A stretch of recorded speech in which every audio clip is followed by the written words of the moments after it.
ನಮಾಮಿ ಶಂಕರ ಸದಾಶಿವಸಮಾರಂಭಂ ಶಂಕರಾಚಾರ್ಯ ಮಧ್ಯಮಾಂ ಅಸ್ಮದಾಚಾರ್ಯ ಪರ್ಯಂತಂ ವಂದೇ ಗುರು ಪರಂಪರಾಂ ಶ್ರುತಿ ಸ್ಮೃತಿ ಪುರಾಣಾನಾಂ ಆಲಯಂ ಕರುಣಾಲಯಂ ನಮಾಮಿ ಭಗವತ್ಪಾದಂ ಶಂಕರಂ ಲೋಕಶಂಕರಂ. ನಾಡಿನ ಸಮಸ್ತ ವೀಕ್ಷಕ ಬಂಧುಗಳ ಪಾದಾರವಿಂದಗಳಿಗೆ ನನ್ನ ಶಿರಸಾಷ್ಟಾಂಗ ನಮಸ್ಕಾರಗಳು. ಎಲ್ಲರಿಗೂ ಶುಭೋದಯ. ಮಾತೃದೇವೋ ಭವ. ಬನ್ನಿ ಇವತ್ತಿನ ಪಂಚಾಂಗ ಫಲ ನೋಡೋಣ. 30ನೇ ತಾರೀಕು ಜೂನ್ 2025 ಸೋಮವಾರ. ಶ್ರೀ ವಿಶ್ವಾವಸುನಾಮ ಸಂವತ್ಸರೆ, ಉತ್ತರಾಯಣೆ, ಗ್ರೀಷ್ಮ ಋತು, ಆಷಾಢ ಮಾಸೆ, ಶುಕ್ಲ ಪಕ್ಷದ ಪಂಚಮಿ ತಿಥಿ, ಮಖಾ ನಕ್ಷತ್ರ, ಸಿದ್ಧಿಯೋಗ, ಬಾಲವಕರಣ. ಇವತ್ತಿನ ಪಂಚಾಂಗ ಫಲ ವಿಶೇಷವಾಗಿ ದಕ್ಷಿಣಾಯಣ ಅಂದ್ರೇ ಶಕ್ತಿ ದೇವತೆಯ ಆರಾಧನೆಗಳು.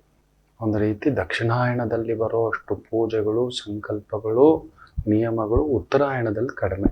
ಯಾಕಂದರೆ ದಕ್ಷಿಣಾಯಣದಲ್ಲಿ ನಮ್ಮ ಶಕ್ತಿ ಕುಗ್ಗಿರುತ್ತೆ.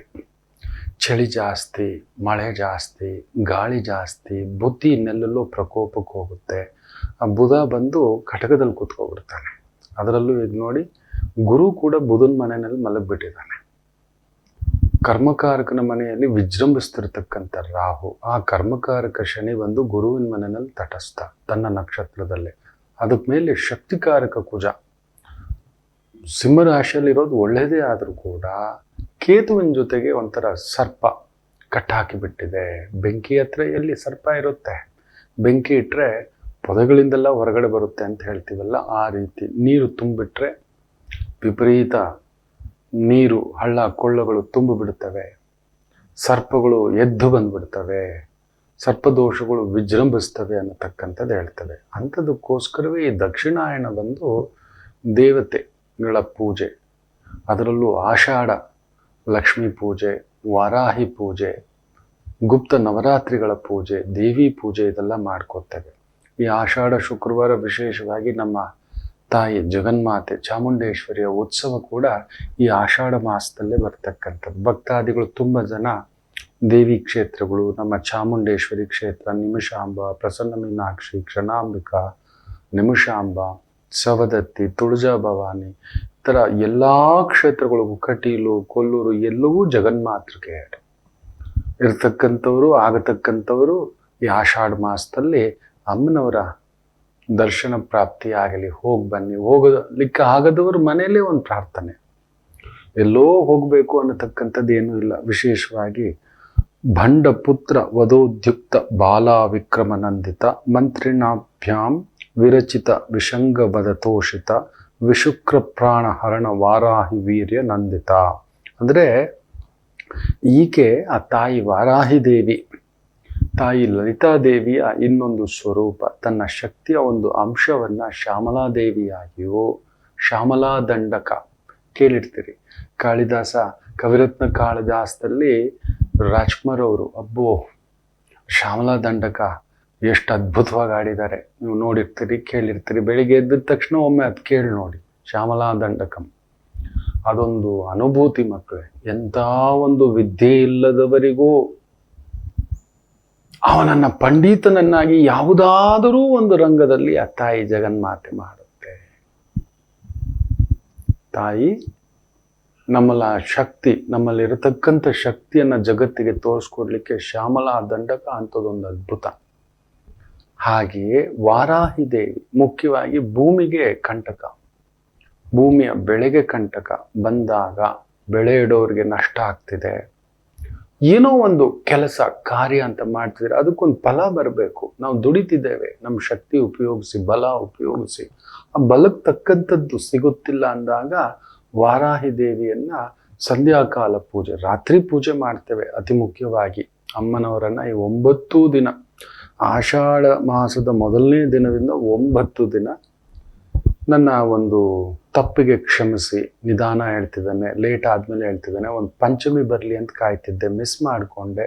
ಎಲ್ಲೋ ಬರೆದಿಟ್ಟಿದ್ದಂಥ ಒಂದು ವಾರಾಹಿ ದೇವಿ ಪೂಜೆ ಹೇಗೋ ಮಿಸ್ ಆಗಿಬಿಡ್ತು. ಆದರೂ ಪಂಚಮಿಯಿಂದ ಮಾಡ್ಕೋಬಹುದು, ತೊಂದರೆ ಏನಿಲ್ಲ. ಪಂಚಮಿ, ಷಷ್ಠಿ, ಸಪ್ತಮಿ, ಅಷ್ಟಮಿ, ನವಮಿ, ದಶಮಿ ಏಕಾದಶಿ, ದ್ವಾದಶಿ, ತ್ರಯೋದಶಿ ಶಿವನ ದಿನಕ್ಕೆ ಕಂಪ್ಲೀಟ್ ಆಗ್ತಕ್ಕಂಥದ್ದಾಗುತ್ತೆ. ಇವತ್ತಿಗೆ ನಿಮ್ಮ ಶಕ್ತಿಯಾನುಸಾರ ಯಾವುದಾದ್ರೂ ಭೂಮಿಗೆ ಸಂಬಂಧಪಟ್ಟಂಥ ದೋಷಗಳು, ಮನೆ ಕಟ್ಟೋ ಒಂದು ದೋಷಗಳಿದ್ದಾವೆ, ಮನೆ ಮಾಡೋ ದೋಷ ಇದೆ, ಮನೆ ಬದಲಾವಣೆ ದೋಷ ಇದೆ, ಸ್ವಂತ ಜಾಗದಲ್ಲಿ ದೋಷ ಇದೆ, ಜಾಗ ಮಾರ್ಲಿಕ್ಕೆ ದೋಷ ಇದೆ, ಜಾಗದ ವಿಚಾರದಲ್ಲಿ ನೋವಿದೆ, ಈ ಒಂದು ವಾರಾಹಿ ದೇವಿಯ ಈ ಒಂದು ನವರಾತ್ರಿ 9 ದಿನಗಳು ಅಮ್ಮನವರಿಗೆ ಒಂದೊಂದು ದಿನ ಒಂದೊಂದು ನೈವೇದ್ಯ, ದಿನಪೂರ್ತಿ ಈ 9 ದಿನಗಳು ಮಡಿಯಿಂದ ಇದ್ದು ಕಾಮ, ಕ್ರೋಧ, ಮದ, ಮೋಹ, ಲೋಭ, ಮತ್ಸರಗಳಿಂದ ದೂರವಾಗಿ ಆ ಪಾತ್ರೆಗೆ ಆಸೆ ಪಡದೆ, ಯಾವುದೋ ಒಂದು ಇಚ್ಛೆಗೆ ಒಳಪಡದೆ, ಅಮ್ಮ ನೀನ್ ನಡೆಸು, ನೀನ್ ನಡೆಸ್ತಿದ್ದಿ ತಾಯಿ, ನಾವು ಆಸೆ ಪಟ್ಟಿದ್ದೆಲ್ಲ ಆಗಿಬಿಟ್ರೆ ನಾವೆಲ್ಲ ದೇವರು. ನಮ್ಮ ರೈತರು ಬೆಳೆ ಇಟ್ಟಿದ್ದೆಲ್ಲ ಬೆಳೆ ಕರೆಕ್ಟ್ ಟೈಮಿಗೆ ಬಂದು ಇಟ್ಟ ಬಿತ್ತನೆಯೆಲ್ಲ ಪೈರೆಲ್ಲ ಚೆನ್ನಾಗಿ ಬಂದ್ಬಿಡ್ತು ಅಂದರೆ, ಬೆಲೆ ಸಿಕ್ಬಿಡ್ತು ಅಂದರೆ ಅವ್ರಿಗಿಂತ ಕೋಟೀಶ್ವರರಿಲ್ಲ. ಅನ್ನದಾತರು, ಅನ್ನಪ್ರಭುಗಳು, ನಿಜವಾದ ದೇವರು, ನಿಜವಾದ ಶಿವ ನಮಗೆ ಅನ್ನಪ್ರಭು ನಮ್ಮ ರೈತರೇ. ಅಂತ ರೈತರು ಬೆಳೆ ಮೇಲೆ ಬೆಳೆ ಪೆಟ್ಟಾಗ್ತಿದೆ ಗುರುಗಳೇ, ಏನೋ ಕಷ್ಟಪಡ್ತಿದ್ದೇವೆ, ಬೆಳೆ ಇಡ್ತಿದ್ದೇವೆ, ನಮ್ಮ ಧರ್ಮಕ್ಕೆ ತಕ್ಕಂತೆ, ಶಕ್ತಿಗೆ ತಕ್ಕಂತೆ, ನಮ್ಮ ನಿಯತ್ತಿಗೆ ತಕ್ಕಂತೆ ಏನೋ ಒಂದು ಕಷ್ಟ ಪಡ್ತಿದ್ದೇವೆ. ಆ ಕಷ್ಟ ಜೊತೆಗೆ ಫಲ ದೊರಕಬೇಕಲ್ವಾ? ವಾರಾಹಿ ದೇವಿಯ ಪೂಜೆ ಅತ್ಯದ್ಭುತವಾದಂಥ ಸಂಕಲ್ಪ ತಂದುಕೊಡುತ್ತೆ. ಹೇಗೆ ಆ ತಾಯಿ ಅವಿದ್ಯೆಯ ಮೂಲವಾಗಿರ್ತಕ್ಕಂಥ ಬಂಡಾಸುರನನ್ನ ಆ ಲಲಿತಾದೇವಿ ಹೇಗೆ ವಧಿಸಿದಳೋ, ಹಾಗೆಯೇ ನಮಗೆ ಬರತಕ್ಕಂಥ ಆ ಒಂದು ಅವಿದ್ಯ ಅಂದ್ರೆ ನನಗೆ ಎಲ್ಲ ಗೊತ್ತು ಅನ್ನುವುದು ಅವಿದ್ಯೆ, ನಾನು ಮಾಡಿದ್ದೇ ಸರಿ ಅನ್ನುವುದು ಅವಿದ್ಯೆ, ಏನು ಇಷ್ಟು ಕಷ್ಟಪಟ್ಟು ಸಿಗ್ತಿಲ್ಲ, ನೀನ್ ದೇವರೇ ಇಲ್ಲ ಅನ್ನತಕ್ಕಂಥದ್ದು ಅವಿದ್ಯೆ, ಎಲ್ಲ ಬಂದ್ಬಿಟ್ಟಿದೆ ನನ್ನಿಂದಲೇ ಅನ್ನತಕ್ಕಂಥದ್ದು ಅವಿದ್ಯೆ, ಅಹಂಕಾರದಿಂದ ಗರ್ಜಿಸುವುದು, ಗರ್ವ ಪಡುವುದು ಕೂಡ ಅವಿದ್ಯೆಯೇ. ನನಗೆ ಮೀರಿದ ಪಂಡಿತನಿಲ್ಲ, ನನಗೆ ಮೀರಿದ ವಿದ್ಯೆ ಇಲ್ಲ, ನನಗೆ ಮೀರಿದ ಅಧಿಕಾರವಿಲ್ಲ, ನಾನು ಮಾಡಿದ್ದೇ ಸರಿ ಬಿಡುವುದಿಲ್ಲ ಮಕ್ಕಳೇ. ರೊಟ್ಟಿ ತಿರುವಾಗಿ ಬಿಡುತ್ತದೆ ಕಲಿಯುಗಕ್ಕೆ, ನೆನಪಿಟ್ಟುಕೊಳ್ಳಿ. ಸೊ ಅಂತ ಒಂದು ವಾರಾಹಿ ದೇವಿಯನ್ನ ವಿಶೇಷವಾಗಿ ಮುಖ್ಯವಾಗಿ 9 ದಿನಗಳು ನಾನು ಸಂಕಲ್ಪ ಮಾಡ್ಕೋತಿದ್ದೇನೆಮ್ಮ ಅಂತ. ಇವತ್ತು ಸಂಧ್ಯಾಕಾಲ, ಮಖಾ ನಕ್ಷತ್ರ, ಮಹಾನಕ್ಷತ್ರ, ಸೋಮವಾರ, ಶಿವನಿಗೆ ಪ್ರೀತಿ, ಆ ತಾಯಿ ಲಲಿತಾದೇವಿ, ಅಮ್ಮನವರು, ಜಗನ್ಮಾತೆಯ ಅಂಶವೇ ಲಲಿತಾದೇವಿ, ಪಾರ್ವತಿ ದೇವಿಯ ಅಂಶವೇ ಲಲಿತಾದೇವಿ. ಬಿಂದು, ತ್ರಿಕೋಣ, ವಸುಕೋಣ, ದಶಾರ ಯುಗ್ಮ, ಮನ್ವಸ್ತ್ರ, ನಾಗದಳ, ಷೋಡಶ ಪತ್ರಯುಕ್ತಂ, ವೃತ್ತತ್ರಯಂಚ, ಧರಣಿತ್ರಯಂಚ, ಶ್ರೀಚಕ್ರರಾಜ ಉದಿತ ಪರದೇವತಾಯ. ಎಲ್ಲರೂ ಶ್ರೀಚಕ್ರ ಇಟ್ಟು ಪೂಜೆ ಮಾಡಬಾರ್ದು. ಕೆಲವು ಮೂರ್ಖರುಗಳು, ಮೂರ್ಖ ಶಿಖಾಮಣಿಗಳು, ಅತಿ ಮೂರ್ಖರು ಶ್ರೀಚಕ್ರವನ್ನ ಮನೆಯಲ್ಲಿಟ್ಟು ಪೂಜೆ ಮಾಡಿ ಅಂತ ಹೇಳಿಬಿಡ್ತಾರೆ. ಎಲ್ಲೋ ಸಿಕ್ಕಿದ್ದು, ಹೇಗೋ ಇಟ್ಟಿದ್ದು, ಅದೆಲ್ಲ ಹೇಗೇಗೋ ಮಾಡೋಕ್ಕಾಗಲ್ಲ, ಎಲ್ರೂ ಮಾಡೋಕ್ಕಾಗೋಲ್ಲ. ಎಲ್ರೂ ಬೆನ್ಸ್ ಕಾರ್ ತಂದು ಇಟ್ಕೊಳಕ್ಕಾಗೋಲ್ಲ, ಅದಕ್ಕೆ ನಿಯಮಗಳಿದೆ. ಒಂದು ಕಾರ್ ತಂದ್ರೆ ಅದನ್ನ ಪಾರ್ಕಿಂಗ್ ಇರಬೇಕು, ಅದಕ್ಕೊಂದೊಳ್ಳೆ ಡ್ರೈವರ್ ಇರಬೇಕು, ಅದಕ್ಕೆ ಗೊತ್ತಿರೋ ಟೆಕ್ನಾಲಜಿ ಗೊತ್ತಿರಬೇಕು. ಇನ್ನು ದೊಡ್ಡ ಕಾರ್ ಆದ್ರೆ ಎಲ್ಲದಕ್ಕಿಂತಲೂ ಕಲಿಯುಗಕ್ಕೆ ಅತ್ಯಂತ ಶ್ರೇಷ್ಠ ಪೂಜೆ ಶ್ರೀಚಕ್ರ ಪೂಜೆ. ಅದು ದೇವಿ ಉಪಾಸಕರಷ್ಟೇ. ಅಂದ್ರೆ ಅವನು ಕಾಮ, ಕ್ರೋಧ, ಮದ, ಮಾತ್ಸರ್ಯ, ಮೋಹ, ಲೋಭ ಎಲ್ಲ ಬಿಟ್ಟು ಅಮ್ಮ ನಿನ್ನಿಂದ ಅನ್ನುವಂಥ ಒಂದು ಶರಣಾರ್ಥಿ ಭಾವ ಇರತಕ್ಕಂಥವನಷ್ಟೇ ಶ್ರೀಚಕ್ರ ಪೂಜೆ ಆರಾಧಕರಾಗಬೇಕು. ನಾವೇ ಇಟ್ಕೊಂಡು ಪೂಜೆ ಮಾಡೋಕೆ ಗಾಬರಿ ಪಡ್ತೇವೆ ಮಕ್ಕಳೇ. ವೈದಿಕರಾಗಿ ನೀವು ನಂಬುವುದಿಲ್ಲ, ಇದು ಪರಮಾತೀತ ಪರಮ ಸತ್ಯ. ಗಾಬರಿ ಪಡ್ತೇವೆ. ಮಡಿ ಉಂಟು, ಮೈಲಿಗೆ ಉಂಟು, ಜಾಗೃತ ಒಂದು. ಹೇಗೆ ಒಂದು ತಾಯಿಯನ್ನ ನೋಡ್ತೇವೆಯೋ, ಒಂದು ಮಗಳನ್ನು ನೋಡ್ತೇವೆಯೋ, ಒಂದು ಪರಸ್ತ್ರೀಯಲ್ಲಿ, ಪರಪುರುಷನಲ್ಲಿ ತಂದೆ ಸ್ವರೂಪ ನೋಡಬೇಕಾಗುತ್ತೆ, ಗುರು ಸ್ವರೂಪ ನೋಡಬೇಕಾಗುತ್ತೆ. ಅದನ್ನೆಲ್ಲ ಭಂಗ ಮಾಡಿಕೊಂಡು ತಗೊಬಂದು ಇಟ್ಕೊಂಡು ಪೂಜೆ ಮಾಡಿಬಿಡ್ತೇನೆ ಅಂದ್ರೆ ಮಣ್ಣಾಗ್ಬಿಡ್ತೀರಿ. ಕೆಲವರುಗಳು ಇದನ್ನೇ ದಂಧೆ ಮಾಡಿ ಇಟ್ಕೊಬಿಟ್ಟಿದ್ದಾರೆ. ಶ್ರೀಚಕ್ರ ಮನೇಲಿ ಇಟ್ಕೊಂಡು ಪೂಜೆ ಮಾಡಿ ಅಂತೆಲ್ಲ ಪ್ರಚಾರ ಮಾಡೋದು, ತಗೊಂಡೋಗಿ ಸುಮ್ಮನೆಲ್ಲ ನಾವು ಯಾರ್ಯಾರಿಗೂ ಶ್ರೀಚಕ್ರ ಇಟ್ಟು ಪೂಜೆ ಮಾಡಿ ಅಂತ ಹೇಳೋದೇ ಇಲ್ಲ. ಒಂದು 10,000 ಜನರಲ್ಲಿ ಒಬ್ಬರಿಗೆ ನಾನು ಕೊಟ್ರೆ ಹೆಚ್ಚು, ನೀವು ನಂಬೋಲ್ಲ. ಅದನ್ನೂ ಕೂಡ ಕಡಿಮೆ ಎಂದರು 48 ದಿನ ಒಂದು ಮಂಡಲ ಪೂಜೆ ಜಗನ್ಮಾತೆಯ ಸನ್ನಿಧಾನದಲ್ಲ ಆಗಬೇಕು. ಅವರ ಹೆಸರು, ಸಂಕಲ್ಪ ಇದೆಲ್ಲ ಇದೆ, ಸುಮ್ಮನೆ ಎಲ್ಲ ಅದರ ವಿಧಿವಿಧಾನಗಳು. ನಿಮಗಿಂತಲೂ ಭಯ. ಇದು ಹೆಂಗೆ ಅಂದ್ರೆ, ಮೂರ್ಖನ ಕೈಗೆ ಒಂದು ಕೋತಿ ಇತ್ತಂತೆ. ಒಬ್ಬ ರಾಜನಿಗೆ ತುಂಬಾ ಮಿತ್ರ. ಎಲ್ಲೋ ಕಾಡಿಗೆ ಹೋಗಿದ್ದಾಗ ಹಳ್ಳದಲ್ಲಿ ಬಿದ್ದಿದ್ದಾನೆ, ಒಂದು ಕೋತಿ ಬಂದು ಕಾಪಾಡಿದೆ. ಹೇಗೋ ಮೇಲಕ್ಕೆ ಬಳ್ಳಿ ಹಾಕೊಂಡು ಮೇಲಕ್ಕೆ ಹತ್ತಿ ಮಿತ್ರರಾಗ್ಬಿಟ್ಟಿದ್ದಾರೆ. ಏನು ಎಷ್ಟು ಮಿತ್ರತ್ವ ಅಂದ್ರೆ ಮಂತ್ರಿ ಹೇಳದ್ನಂತೆ, ಸ್ವಾಮಿ ಕೋತಿಯೇ ಅದನ್ನ ದೂರ ಇಡು, ಅದು ಊಟ ಬೆಟ್ಟೆ ಕೊಡು, ವ್ಯವಸ್ಥೆ ಕೊಡು, ಆದ್ರೆ ಅದ್ರ ಜೊತೆ ತುಂಬಾ ಸಾಂಗತ್ಯ ಇರಬೇಡ ಅಂದ್ರೆ ಇಲ್ಲ ನಿನಗೆ ಗೊತ್ತಾಗೋಲ್ತಿಲ್ಲ ಅಂತ ಹೇಳದ್ನಂತೆ. ಯಾಕಂದ್ರೆ ಅವನಿಗೆ ಆ ಮಬ್ಬು ಪಾತ್ರೆ ಮೇಲೆ ಬಂದ್ಬಿಟ್ಟಿತ್ತು. ಪಾತ್ರೆಯೇ ನಿಜ, ಕೋತಿ ಕಾಪಾಡಿದೆ, ಕೋತಿ ಬುದ್ಧಿವಂತ, ಕೋತಿ ಚಾಣಾಕ್ಷ, ಕೋತಿ ಚುರುಕು, ಈ ತರದ್ ಏನೇನೋ ಅವನು ಆ ಪಾತ್ರೆಯನ್ನು ನೋಡಿ ಅಭಿಪ್ರಾಯ ತಗೋಬಿಟ್ಟಿದ್ದಾನೆ. ಪ್ರಭಾವದಿಂದ ತನ್ನ ಸ್ವಭಾವವನ್ನು ಕಳ್ಕೊಬಿಟ್ಟಿದ್ದಾನೆ. ಮೂರ್ಖ ದೊರೆ ಆ ಒಂದು ಕೋತಿಗೆ ಅಂತಃಪುರವನ್ನ ರಕ್ಷಿಸ್ತಕ್ಕಂಥ ಒಂದು ಕೆಲಸ ಕೊಟ್ಬಿಟ್ಟಿದ್ದಾನೆ. ಅದ್ರ ಕೈಗೆ ಒಂದು ಕತ್ತಿ ಕೊಟ್ಟು ಅದೇ ಬಿಚ್ಚುಗತ್ತಿ ಇಟ್ಕೊಂಡು ಓಡಾಡೋದು, ಯಾರು ಹತ್ತಿರ ಬರಬಾರ್ದು, ಬಂದ್ರೆ ಕತ್ತರಿಸಿ ಬಿಸಾಕ್ಬೇಕು ಅಂತ. ಒಮ್ಮೆ ಆತ ಕಾಲಕ್ಷೇಪ ಏನೋ ಒಂದು ಕೆಲಸ ಮುಗಿಸ್ಕೊಂಡು ಬಂದಿದ್ದಾನೆ, ದಣದಿದ್ದಾನೆ, ಮಲಗಿದ್ದಾನೆ. ಇದು ಓಡಾಡ್ತಿತ್ತು. ಕಿವಿ ಚುರುಕು. ಈ ಪಶುಗಳಿಗೆ, ನಾಯಿಗಳಿಗೆ, ಕೋತಿಗಳಿಗೆ, ಇವುಗಳಿಗೆಲ್ಲ ಕಿವಿ ಸಿಕ್ಕಾಬಟ್ಟೆ ಚುರುಕು. ಇದಕ್ಕೂ ಚುರುಕು. ಏನೋ ಗೊಯ್ಯಿ ಅಂತಿದೆಯಲ್ಲ ಅಂತ ಹೇಳ್ಬಿಟ್ಟು ಎಲ್ಲೆಲ್ಲೋ ನೋಡ್ತು, ಹುಡುಕ್ತಾ ಬಂತು. ಏನೋ ಸದ್ದು, ಏನೋ ಯಾವುದೋ ದುಂಬಿ, ಯಾವುದೋ ಇನ್ನೊಂದು ಹುಳ ಅಂತ ನೋಡಿದ್ರೆ ಅದು ಬಂದು ಅಂತಃಪುರ ಎಲ್ಲ ಹುಡುಕ್ತಾ ಬಂದ್ರೆ ರಾಜ ಮಲಗಿದ್ದಾನೆ ಹಂಸತೂಲಿಕಾ ಕಲ್ಪದಲ್ಲಿ. ಒಳ್ಳೆ ಅವನಿಗೊಂದು ಮಂಚ, ಒಳ್ಳೆ ಬಟ್ಟೆ ಹಾಕೊಂಡು ಅದ್ಭುತವಾಗಿ ಒಳ್ಳೆ ಗಾಢ ನಿದ್ರೆಯಲ್ಲಿದ್ದಾನೆ. ನಿದ್ದಲ್ಲಿ ಹಿಂಗೆ ಅಂತಿದ್ದಾನೆ. ದುಂಬಿ ಬಂದು ಮೂಗನ ಮೇಲೆ ಕೂತ್ಕೊಳ್ಳೋದು. ನನ್ನ ರಾಜನಿಗೆ ತೊಂದರೆ ಕೊಡ್ತೀಯ, ನನ್ನ ಪ್ರಾಣ ಮಿತ್ರ, ನನ್ನ ಸ್ನೇಹಿತ ಅಂತ ಹೇಳಿ ಓಡಿಸೋಕೆ ಟ್ರೈ ಮಾಡಿದೆ, ಆಗಲಿಲ್ಲ. ಕತ್ತಿ ತಗೊಂಡು ಸಿಕ್ಕಿದ್ರೆ ಸಾಕು ಕತ್ತರಿಸ್ಬಿಡ್ತೀನಿ. ತಲೆ ಕೆಟ್ಟೋಯ್ತು. ಇದಕ್ಕೆ ಹುಚ್ಚು ಕೋತಿ ಆಗೋಯ್ತು. ಕೋತಿಯೇ ತಲೆ ಕೆಟ್ಟರೆ ಅದು ಹುಚ್ಚು ಕೋತಿಯೇ. ಅದಕ್ಕೆ ನಮ್ಮ ಮನಸ್ಸನ್ನ ಹುಚ್ಚು ಅಂತ ಹೇಳ್ತೇವೆ, ಹುಚ್ಚು ಕೋತಿ ಅಂತ ಕೂಡ ಹೇಳ್ತೇವೆ. ವಿಶೇಷವಾಗಿ ಕೋತಿ ಬುದ್ಧಿ ನಮ್ಮದು ಅನ್ನತಕ್ಕಂಥದ್ದು. ಅದಕ್ಕೆ ಬುಧ ಕಟಕದಲ್ಲಿದ್ದಾಗ ಈ ರೀತಿ ಪ್ರಭಾವಗಳು, ಈ ತರ ಪ್ರಚೋದನೆಗಳು, ಈ ತರದ ಮಾರ್ಕೆಟಿಂಗ್ ಗಿಮಿಕ್ಗಳು ನಮ್ಮ ಸಂಸ್ಥೆಯ ಹೆಸರಲ್ಲೂ ಕೂಡ ಕರೆ ಮಾಡಿ ಏನೇನೋ ಯಂತ್ರಗಳು ಇನ್ನೊಂದು ಅದಕ್ಕೆ ನಾವು ಕಾರ್ಯಕ್ರಮದ ಆರಂಭದಲ್ಲೇ ಆಗ್ತೇವೆ.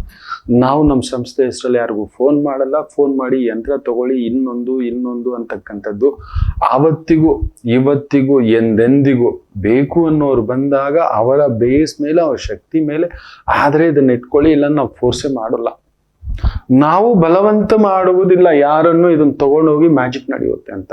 ನಿನಗೆ ಯೋಗ್ಯತೆ ಇದ್ರೆ ಈ ಕಾರನ್ನು ಇಟ್ಕೋ ನೋಡು ಅನ್ನತಕ್ಕಂಥದ್ದು, ಇಲ್ಲ ಅಂದ್ರೆ ತಂದು ವಾಪಸ್ ಕೊಡು ಅನ್ನತಕ್ಕಂಥ ಭಾವಾರ್ಥದಲ್ಲೂ ಹೇಳ್ತಾರೆ.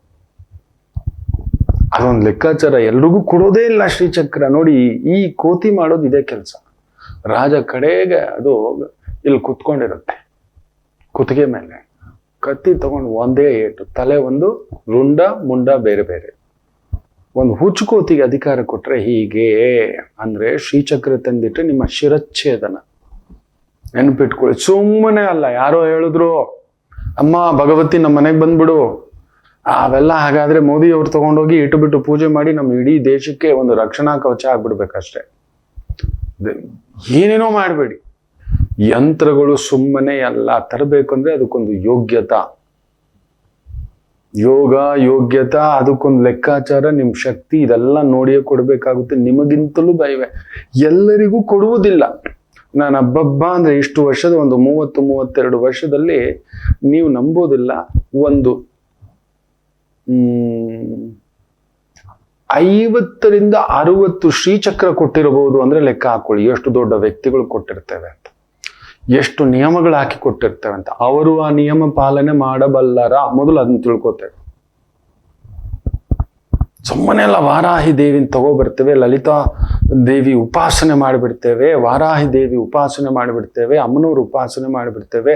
ಅದಕ್ಕೆ ಪರಿಪೂರ್ಣವಾಗಿ ಆ ಶ್ರೀಚಕ್ರ ಉಪಾಸನ ಬರೋದಿಲ್ಲ ಅಂತಲೇ ಈ ಮಂತ್ರಾನುಷ್ಠಾನ ನಿಮ್ಗೆ ಎಷ್ಟೋ ಬಾರಿ ಹೇಳ್ಕೊಟ್ಟಿದ್ದೇನೆ. ಬಿಂದು ತ್ರಿಕೋಣ ವಸುಕೋಣ ದಶಾರ ಯುಗ್ಮ ಮನ್ವಸ್ತ್ರ ನಾಗದಳ ಷೋಡಶಪತ್ರಯುಕ್ತಂ ವೃತ್ತತ್ರಯಂಚ ಧರಣಿತ್ರಯಂಚ ಶ್ರೀಚಕ್ರರಾಜ ಉದಿತ ಪರದೇವತಾಯ ಅನ್ನತಕ್ಕಂಥದ್ದನ್ನ, ಈ ಮಂತ್ರವನ್ನ ನಿಮ್ಗೆ ತಿಳಿಸ್ಕೊಟ್ಟಿರೋದು ಇದಕ್ಕೆ.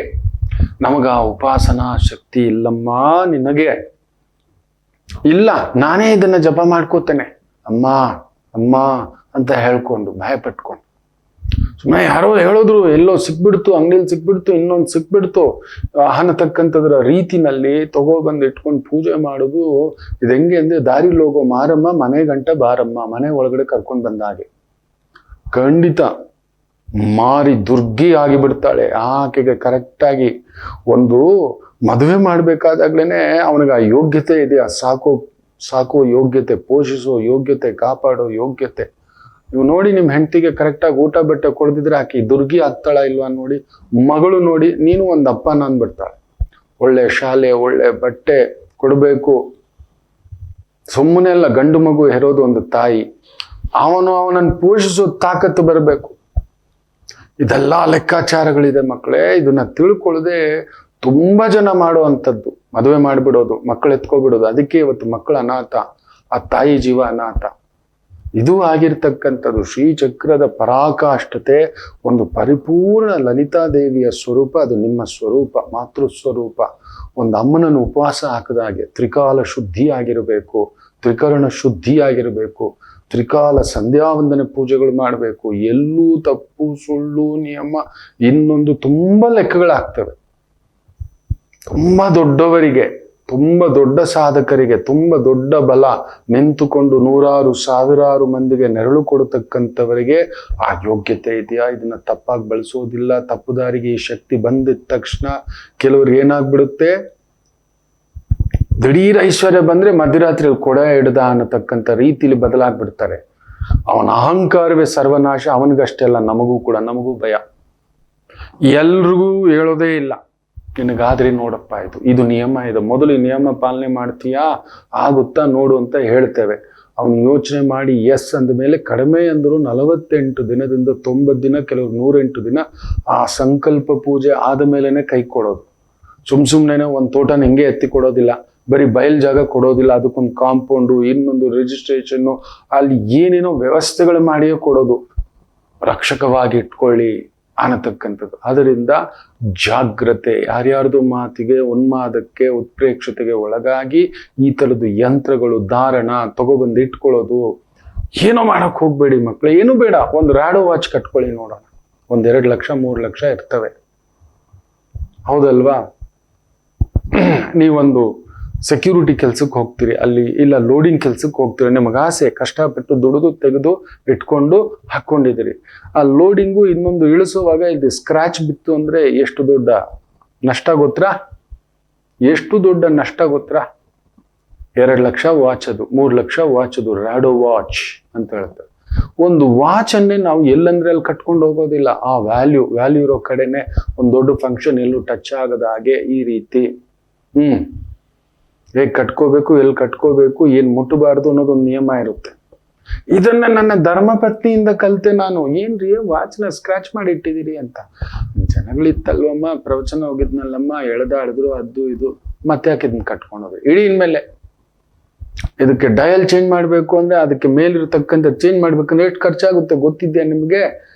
ಎಲ್ಲಂದ್ರೆ ಏನು ಕಟ್ಕೊಂಡು ಹೋಗ್ತೀರಾ ಅಂತಕ್ಕಂಥದ್ದು. ನಿಜವೇ ಒಂದು ವಾಚ್ಗೆ ಇಷ್ಟ ಆಗ್ಬೇಕಾದ್ರೆ ಯೋಚನೆ ಮಾಡಿ ನೋಡಿ. ಸಾಲ ಮಾಡಿ ತಗೊಬಂದ್ಬಿಡೋದು. ಒಂದು ದೊಡ್ಡ ಕಾರು ಮೈಂಟೈನ್ ಮಾಡಿ ನೋಡಿ. ಒಂದು ಮಾರುತಿ ಕಾರಿಗೆ ಮಿರರ್ ಹೋದ್ರೆ ಮಕ್ಕಳೇ, ಒಂದು ಆಲ್ಟೋ ಕಾರ್ ಇದೆ ಅಂತ ಇಟ್ಕೊಳ್ಳಿ ನಿಮ್ಮ ಹತ್ರ, ವ್ಯಾಗನಾರ್ ಇದೆ 10 ಲಕ್ಷದ್ದು. ಒಂದು ಮಿರರ್ ಹೋದ್ರೆ ಒಂದು 5,000 ಇಲ್ಲ ಮ್ಯಾಕ್ಸಿಮಮ್ 10,000ದಲ್ಲಿ ಮುಗಿದು ಬಿಡುತ್ತೆ. ನೀವು ಬೆನ್ಸ್ ಕಾರ್ ತಗೊಂಡು ಒಂದು ಮಿರರ್ ಹೋಯ್ತು, ಒಂದು ಲೆಫ್ಟೋ ರೈಟೋ ಅಂತ ಇಟ್ಕೊಳ್ಳಿ, ಮಿನಿಮಮ್ ನಿಮಗೆ 5 ರಿಂದ 7 ಲಕ್ಷ ಖರ್ಚು ಬರುತ್ತದೆ. ಒಂದು ಬೆನ್ಸ್ ಕಾರ್ ನೆನ್ಪಿಟ್ಕೊಳ್ಳಿ, 5 ರಿಂದ 7 ಲಕ್ಷ. ಬರೀ ಒಂದು ಮಿರರ್, ಸೈಡ್ ಮಿರರ್ ಮಾತಾಡ್ತಿರೋದು ನಾನು. ಇನ್ನು ಬೇರೆ ಇಂಜಿನ್ಗಳು ಅದು ಇದು ಮುಟ್ಟಿದ್ರೆ ಏನಾಗಬಹುದು ಅಂತ ಯೋಚನೆ ಮಾಡಿ ನೋಡಿ. ನಮ್ಮ ಕಾರ್ನ, ಆಲ್ಟೋ ಕಾರು ಇಲ್ಲ ವ್ಯಾಗನಾರ್ ಇಂಜಿನ್ ಇಳಿಸಿ ಇಂಜಿನ್ ಹತ್ತಿಸ್ತೀವಿ ಅಂದ್ರೆ 3 ರಿಂದ 4 ಲಕ್ಷದಲ್ಲಿ ಮುಗಿದು ಬಿಡುತ್ತೆ. ನೀವು 50 ರಿಂದ 60 ಲಕ್ಷ ಖರ್ಚು ಮಾಡ್ಬೇಕು ಇಂಜಿನ್ ಇಳಿಸಿ, ಇಂಜಿನ್ ಅಪ್ ಮಾಡಿಸ್ಬೇಕು ಅಂದ್ರೆ, ಇಂಜಿನ್ ಗೇಟ್ ಆಗಿದೆ ಅಂದ್ರೆ. ಈ ರೀತಿ ಇರುತ್ತದೆ. ಈ ರೀತಿಯೇ ಶಕ್ತ್ಯಾಯುಧಗಳು. ಏನು ಬೇಡ, ಹೆಲಿಕಾಪ್ಟ್ರು. ನಮ್ಮ ಗುರುಗಳಿಗೆ ಯಾರೋ ತಲೆ ಕೆಡಿಸ್ಬಿಟ್ಟಿದ್ದ. ನಾನು ಹೇಳಿದೆ, ಗುರುಗಳೇ ಅವನೇನೋ ತಲೆ ಕೆಡಿಸ್ತಾನೆ ಸುಮ್ಮನೆ ಅಂತ. ಬರೀ 5 ಕೋಟಿ ಹೆಲಿಕಾಪ್ಟರ್ ಅಂತ. ಅವ್ರಿಗಿದೆ ತಾಕತ್ತಿದೆ, ಅವ್ರಿಗೆ ಸಿಕ್ಕಾಬಟ್ಟೆ. ಒಂದಲ್ಲ, ಅವ್ರ ವಿಮಾನನೇ ತಗೊಳ್ಳೋ ತಾಕತ್ತು ಇವತ್ತಿದೆ ಅವರಿಗೆ. 20 ವಿಮಾನ ಇದೆ. ಆವತ್ತಿನ ಕಾಲಕ್ಕೆ ಒಂದು 20 ವರ್ಷದ ಹಿಂದ್ಗಡೆ ತಲೆ ಕೆಡಿಸ್ಬಿಟ್ಟಿದ್ದಾನೆ. ಒಂದು ಹೆಲಿಕಾಪ್ಟರ್ ಇಟ್ಕೋತೀವಿ ಅಂದ್ರೆ ನೀವು ಏರ್ಪೋರ್ಟ್ ಅಲ್ಲಿ ನಿಲ್ಲಿಸ್ಬೇಕು. 1 ಗಂಟೆಗೆ 300 - 500 ರೂಪಾಯಿ ಬಾಡಿಗೆ ಕಟ್ಟಬೇಕು. 1 ಗಂಟೆಗೆ. ಅದನ್ನೇ ಆಗಿದ್ದು ಯಾವುದು, ಇವನ ಏರ್ಲೈನ್ಸ್, ವಿಜಯ್ ಮಲ್ಯ, ಅದು ಏರ್ಲೈನ್ಸ್ ಇತ್ತಲ್ಲ ಕಿಂಗ್ ಫಿಶರ್, ಬಾಡಿಗೆ ಕಟ್ಟಿರ್ಲಿಲ್ಲ. ಅದು ಟೇಕ್ ಆಫ್ ಟೇಕ್ ಅಪ್ ಅಂತ ಬಂದು ಇಳಿದಾಗ 10 ನಿಮಿಷ ಅರ್ಧ ಗಂಟೆ ಏನ್ ಲೆಕ್ಕ ಇರುತ್ತಲ್ಲ ಅದಕ್ಕೆ ಬಾಡಿಗೆ ಕಟ್ಟಬೇಕು. ಒಂದು ಪ್ಲೇನ್ಗೆ ಇಷ್ಟು ಅಂತ ಇರುತ್ತೆ, ಹೆಲಿಕಾಪ್ಟರ್ಗೆ ಗಂಟೆಗೆ 300 - 500 ರೂಪಾಯಿ ಕಟ್ಟಬೇಕು ಬಾಡಿಗೆ. ದಿನ ಓಡಿಸ್ತಿರ್ತೀರ ಹೆಲಿಕಾಪ್ಟರ್ ಇಟ್ಕೊಂಡಿದ್ದೀನಿ ಅಂತ. ವಾರಕ್ಕೊಮ್ಮೆ 15 ದಿನಕ್ಕೊಮ್ಮೆ ಇಲ್ಲ ತಿಂಗಳಿಗೆ 1-2 ಬಾರಿ, ರೈಟ್, ಅವ್ರಿಗಿದೆ ಆ ತಾಕತ್ತು. ಅದಕ್ಕೆ ಅಂತ ಒಂದು ಪೈಲಟ್ ಇಡಬೇಕು, ಕೋ ಪೈಲಟ್ ಇಡಬೇಕು ಇಬ್ರು. ಒಂದು ಮೈನ್ ಪೈಲಟ್ಗೆ ಮಿನಿಮಮ್ 7 ಲಕ್ಷ, ಕೋ ಪೈಲಟ್ ಕಡಿಮೆ ಅಂದ್ರೂ 3 ಲಕ್ಷದಿಂದ 5 ಲಕ್ಷ. ಗಾಡಿ ಓಡದೇ ಇರ್ಲಿ ಅದು ಇಟ್ಕೋಬೇಕು. ಹಾಗಿದ್ರೇನೆ ನೀವು ಹೆಲಿಕಾಪ್ಟರ್ ತಗೊಳಕ್ಕಾಗೋದು. ಗೊತ್ತಿದ್ಯಾ? ಎಲ್ಲರೂ ಹೆಲಿಕಾಪ್ಟರ್ ಇಟ್ಕೊಬಿಡ್ತೆ ಅಂತ. ಇನ್ನು ಜೆಟ್ ಪ್ಲೇನ್ ಇಟ್ಕೋಬೇಕಂದ್ರೆ ಏನ್ ಲೆಕ್ಕ ಇರುತ್ತೆ ಕೇಳಿ ನೋಡಿ ನೀವು. ಇನ್ನು ಪ್ಲೇನ್ ಇಟ್ಕೋಬೇಕು ಅಂದ್ರೆ ಏನ್ ಲೆಕ್ಕಾಚಾರಗಳಿರುತ್ತೆ ಅಂತ. ಅದಕ್ಕೆ ತುಂಬಾ ದೊಡ್ಡ ಪ್ಲೇನ್ ಕಂಪನಿಗಳು, ಏರೋಪ್ಲೇನ್ ಕಂಪನಿಗಳು, ವಿಮಾನಯಾನ ಕಂಪನಿಗಳು ನಷ್ಟದಲ್ಲಿರೋದು. ಸುಮ್ಮನೆ ಅಲ್ಲ. ಆ ಏರ್ಪೋರ್ಟ್ ಅಥಾರಿಟಿ ಆಫ್ ಇಂಡಿಯಾ, ನೀವೇನು ಅನ್ಕೊಂಡಿದ್ದೀರಿ, ಅವ್ರಿಗೆ ಬರೀ ಈ ಬಾಡಿಗೆಗಳಿಂದಲೇ ವರ್ಷಕ್ಕೆ 600 - 800 ಕೋಟಿ ಬರುತ್ತೆ ಕಡಿಮೆ ಅಂದ್ರೆ ಒಂದೊಂದು ಏರ್ಪೋರ್ಟ್ಗೆ. ನಮ್ಮ ಮೋದಿ ಸಾಹೇಬರು ಬಂದ ಮೇಲೆ ಡಬಲ್ ಆಗಿದ್ದಾವೆ, ತ್ರಿಬಲ್ ಆಗಿದ್ದಾವೆ, ಹೆಚ್ಚು ಕಡಿಮೆ 600 - 700 ಏರ್ಪೋರ್ಟ್ ಆಗಿದೆ. 200,000 ಏರ್ಪೋರ್ಟ್ ಬೇಕು ನಮಗೆ ನಿಜ ಹೇಳಬೇಕು ಅಂದ್ರೆ. ಆ ಪಾರ್ಟಿ ವಿಮಾನಯಾನ ಕ್ಷೇತ್ರದಲ್ಲಿ ಒಂದು ಅದ್ಭುತ ಆಗ್ತದೆ. ಇರ್ಲಿ, ಅದರ ಕತೆ ಆಮೇಲೆ. ಆ ರೀತಿಯೇ ಇರುತ್ತದೆ. ಗೊತ್ತಿಲ್ಲ ತಗೊಬಂದು ಇಟ್ಕೊಬಿಟ್ಟು ಭಾರ ನಿಮಗೆ ಆಮೇಲೆ. ಯಾಕಪ್ಪ ಬೇಕಿತ್ತು ನನಗೆ ಅನ್ನತಕ್ಕಂಥದ್ದು. ಅದರಿಂದ ಯಾರೋ ಹೇಳಿದ್ರು ಈ ಲಕ್ಷ್ಮಿ ಯಂತ್ರ, ಕುಬೇರ ಯಂತ್ರ, ಶ್ರೀಚಕ್ರ ಯಂತ್ರ ಇವುಗಳೆಲ್ಲ ತಂದು ಇಟ್ಕೋತೀನಿ ಅಂದ್ರೆ ಮಾರಿನ ತಂದು ನಿಮ್ಮ ಮನೇಲಿ ಇಟ್ಕೊಂಡ ಹಾಗೆ. ಮಾರಿನ ತಂದು ಅಂದ್ರೆ ಅದು ಎಮ್ಮಾರಿ ಒಂದು ಹೆಣ್ಮಗುನ್ ತಂದು ಬೆಳೆಸ್ತಿದ್ದೀನಿ ಅಂದ್ರೆ ಆ ಮಗುಗೆ ಸರಿಯಾಗಿ ನೋಡ್ಕೊಳ್ಳಿಲ್ಲ ಅಂದ್ರೆ ಏನಂತ ಇರುತ್ತೆ, ಯಾವನ ನೀನು ಮಕ್ಕಳು ಹಿಂಗ್ ಬೆಳೆಸ್ತಿದ್ಯಾ ಅಂತ. ಒಂದ್ ಒಳ್ಳೆ ಬಟ್ಟೆ ಕೊಟ್ಟಿಲ್ಲ, ನೀನು ಒಂದು ಅಪ್ಪನ ಅಂತಾರೆ. ಹೆಂಡ್ತಿನ ಚೆನ್ನಾಗಿ ಇಟ್ಕೊಂಡಿಲ್ಲ, ನೀನು ಒಂದು ಗಂಡಸ ಅಂತಾರೆ. ಗೃಹಸ್ಥನ ಅಂತಾರೆ. ಗೃಹಸ್ಥ ಅನ್ನೋದು ಯಾರನ್ನ ಗೊತ್ತಾ? ದೊಡ್ಡ ಮನೆ ಕಟ್ಟಿರೋನ ಗೃಹಸ್ಥ ಅನ್ನಲ್ಲ. ಪೆದ್ದುಗಳು ನೀವು. ಮನೆ ಮಾಡ್ಕೊಂಡಿದ್ದಾನೆ ಕಣ, ಅರಮನೆ ಅಂತ ಮನೆ ಕಟ್ಟಿದ್ದಾನೆ, ರೈಟ್, ಅಷ್ಟೇ ಹೇಳೋದು. ಗೃಹಸ್ಥ ಅನ್ನಲ್ಲ. ಮದುವೆಯಾಗುತ್ತಿದ್ದ ಹಾಗೆ ಅವನಿಗೊಂದು ಜವಾಬ್ದಾರಿಯುತ ಸಮಯ ಬಂದಿದೆ, ಕೊಡಬಹುದು ಅಂದಾಗ ಮದುವೆ ಮಾಡ್ತಾರೆ, ಆಗಂತಾರೆ ಗೃಹಸ್ಥ ಅಂತ. ಎಂಥ ಸ್ನೇಹಿತ ಇರಲಿ, ಯಾರೇ ಇರಲಿ, ಇನ್ನು ಮೇಲೆ ಆಕೆ ಮುಂದುಗಡೆ ಹೋಗೋಬಾರೋ ಅನ್ನೋ ಆಗಿಲ್ಲ. ತಾಯಿ ತಂದೆ ಕೂಡ ಹೋಗೋಬಾರೋ ಅನ್ನೋ ಆಗಿಲ್ಲ. ಯಜಮಾನ್ರನ್ ಕರಿಯಮ್ಮ ಅನ್ನಬೇಕು. ಅದು ಗೃಹಸ್ಥ ಅಂದ್ರೆ. ಅಷ್ಟು ದೊಡ್ಡ ಜವಾಬ್ದಾರಿ ಅದು. ಹೆಂಗಂದ್ರೆ ಆಗಲ್ಲ. ಅದಕ್ಕೆ ಅವ್ರನ್ನ ಏನ್ ಹೇಳ್ತಾರೆ ನಮ್ಮ ಕಡೆ ಗೊತ್ತಾ? ಬೃಹನ್ನಳ ಅಂತಾರೆ. ಯಾರು ಹೆಂಡ್ತಿನ ಪೋಷಿಸ್ಲಿಲ್ಲ, ಮಕ್ಕಳನ್ನ ಪೋಷಿಸ್ಲಿಲ್ಲ, ಅವನ್ ಪುಂಡನಿಗಿಂತ ಮೋಸ ಅಂತ. ಮತ್ತಿನ್ನೇನಕ್ಕೋ ಮದುವೆ ಮಾಡ್ಕೊಂಡೆ, ಕೈಗೆ ಬಳೆ ಹಾಕೊಂಡು ಹೋಗ್ಬಿಟ್ಟು ರೋಡಲ್ಲಿ ನಿಂತ್ಕೊಂಡು ಹಿಂಗ್ ಕೈ ಚಾಚಿ ಹೋಗೋ ಅಂತ ಹೇಳ್ಬಿಡ್ತೇವೆ. ಹೌದು ಮಕ್ಕಳೇ, ಬೇಜಾರು ಮಾಡ್ಕೋಬೇಡಿ, ನನಗೆ ಅಕ್ಕ ತಂಗಿರಿದ್ದಾರೆ, ನಾನು ನೋಡಿಬಿಟ್ಟಿದ್ದೇನೆ ಇದನ್ನೆಲ್ಲ. ಅವ್ರನ್ನ ಹಿಂಗೆ ಅಂದಿದ್ದಾನೆ, ಏನಕ್ರೋ ನೀವು ಬಳೆ ಹಾಕೊಳ್ರು ಅಂತಾನೆ ಹೇಳ್ಬಿಟ್ಟಿದ್ದೇನೆ. ನೀವೆಲ್ಲ ಗಂಡಸ್ರೇನ್ರೋ, ಇದನ್ನ ಗಂಡಸ್ತನ ಅಂತ. ಗಂಡಸ್ತನ ಅಲ್ಲ ಅನ್ನೋದು, ಇದು ಪಶುಗಳಿಗಿಂತ ಮೋಸ. ಪಶು ಅದಕ್ಕೆ ಬೆದೆಗೆ ಬಂದಾಗ ಹೋಗುತ್ತೆ, ಏನೋ ಒಂದು ಮೀಟಿಂಗ್ ಮಾಡುತ್ತೆ, ಹೋಗುತ್ತೆ. ಹೋಟೆಲ್ ಮೇ ಖಾನ ಛತ್ತರ್ ಮೇ ಸಾನ. ಎಂತ ಗಂಡಸರು ನೀವು ಅಂತ ಹೀಗೆ ನಮ್ಮ ಅಜ್ಜ ಬೈತಿದ್ದು. ನಮ್ಮ ಮನೆ ಗಂಡಸರುಗಳನ್ನ ಕೆಲವರು ಆತವ್ರದವ್ರು ಇದ್ದಾರೆ, ಈಗಲೂ ಬದುಕು ಸಾಗಿಸ್ತಿದ್ದಾರೆ. ತಾಯಿಗೆ ಊಟ ಇಲ್ಲ, ಕಟ್ಕೊಂಡು ಹೆಂಡತಿಗೆ ಊಟ ಬಟ್ಟೆ ಇಲ್ಲ, ಮಕ್ಕಳಿಗೆ ಊಟ ಬಟ್ಟೆ ಇಲ್ಲ, ಅಂತವನ್ನ ಮನೆಗೂ ಸೇರಿಸ್ಬೇಡಿ ಅಂತ ಹೇಳ್ತಾರೆ. ಈ ರೀತಿ ನೆನಪಿಟ್ಕೊಳ್ಳಿ. ಒಂದು ಜವಾಬ್ದಾರಿ ಕೊಡುವಾಗಲೇ ಇಷ್ಟು ಯೋಚನೆ ಮಾಡಬೇಕಾದ್ರೆ ಇಂತಹ ಒಂದು ಯಂತ್ರಗಳು ಸುಮ್ಮನೆ ನಮ್ಮ ವೈದಿಕ ಪರಂಪರೆ ಸೃಷ್ಟಿ ಮಾಡಿಲ್ಲ. ನೆನಪಿಟ್ಟುಕೊಳ್ಳಿ, ಜಾಗ್ರತೆ. ಅಂಥದ್ದೇ ವಾರಾಹಿ ದೇವಿ. ನೆನಪಿಟ್ಕೊಳ್ಳಿ. ಇವತ್ತು ವ್ರತವನ್ನ ಸಂಕಲ್ಪ ಮಾಡ್ಕೊಳ್ಳಿ. ಯಾರ್ಯಾರಿಗೆ ಭೂಮಿ ದೋಷ, ಮನೆ ದೋಷ, ಜಾಗ ದೋಷ, ಗಂಡನಿಗೆ ದೋಷ, ಶಕ್ತಿ ದೋಷ, ನೀವು ದುಡಿತಿದ್ದೀರಿ, ನಿಮ್ಗೆ ಆ ಸಂಕಲ್ಪವಿಲ್ಲ, ಆಗ್ತಿಲ್ಲ, ನಿಮಗ್ ಮದುವೆ ಆಗಿಲ್ಲ ಅಂದ್ರೆ ನಿಮ್ ತಾಯಿ ಮಾಡ್ಬೋದು. ಪುರುಷರು, ಸ್ತ್ರೀಯರು ಒಳ್ಳೆ ಗಂಡ ಬೇಕು. ನಿಮ್ಮ ಜಾತಕದಲ್ಲಿ ಒಳ್ಳೆ ಗಂಡ ಇಲ್ಲ, ಬಲವಿಲ್ಲದ ಗಂಡ, ಅಪಮೃತ್ಯು ಗಂಡ, ಎಡವಟ್ಟು ಗಂಡ, ದಡ್ಡ ಗಂಡ, ಪೆದ್ದ ಗಂಡ, ಸಂಸಾರ ಸುಖವಿಲ್ಲ. ಸೊ ಒಂದಷ್ಟಾದ್ರೂ ಶಕ್ತಿ ಇರುವಂತ ವ್ಯಕ್ತಿ ಸಿಗಲಿ ಅನ್ನೋ ಕಾರಣಕ್ಕೆ ವಾರಾಹಿ ದೇವಿಯ ಪೂಜೆ ಮಾಡಿಸ್ತೇವೆ. ಅದರಲ್ಲೂ ಕುಜಾಕೇತು ಸೇರಿರೋದ್ರಿಂದ ಎಲ್ಲರೂ ಮಾಡಿದರೆ ಉತ್ತಮ. ಎಲ್ಲರೂ, ಮದುವೆಯಾದ ಸ್ತ್ರೀ, ಮದುವೆಯಾಗದ ಸ್ತ್ರೀ, ಮಕ್ಕಳಿಗೋಸ್ಕರ ತಾಯಿ ಮಾಡಬಹುದು, ಮನೆಗೋಸ್ಕರ ಯಜಮಾನನಿಗೋಸ್ಕರ, ಕುಟುಂಬಕ್ಕೋಸ್ಕರ.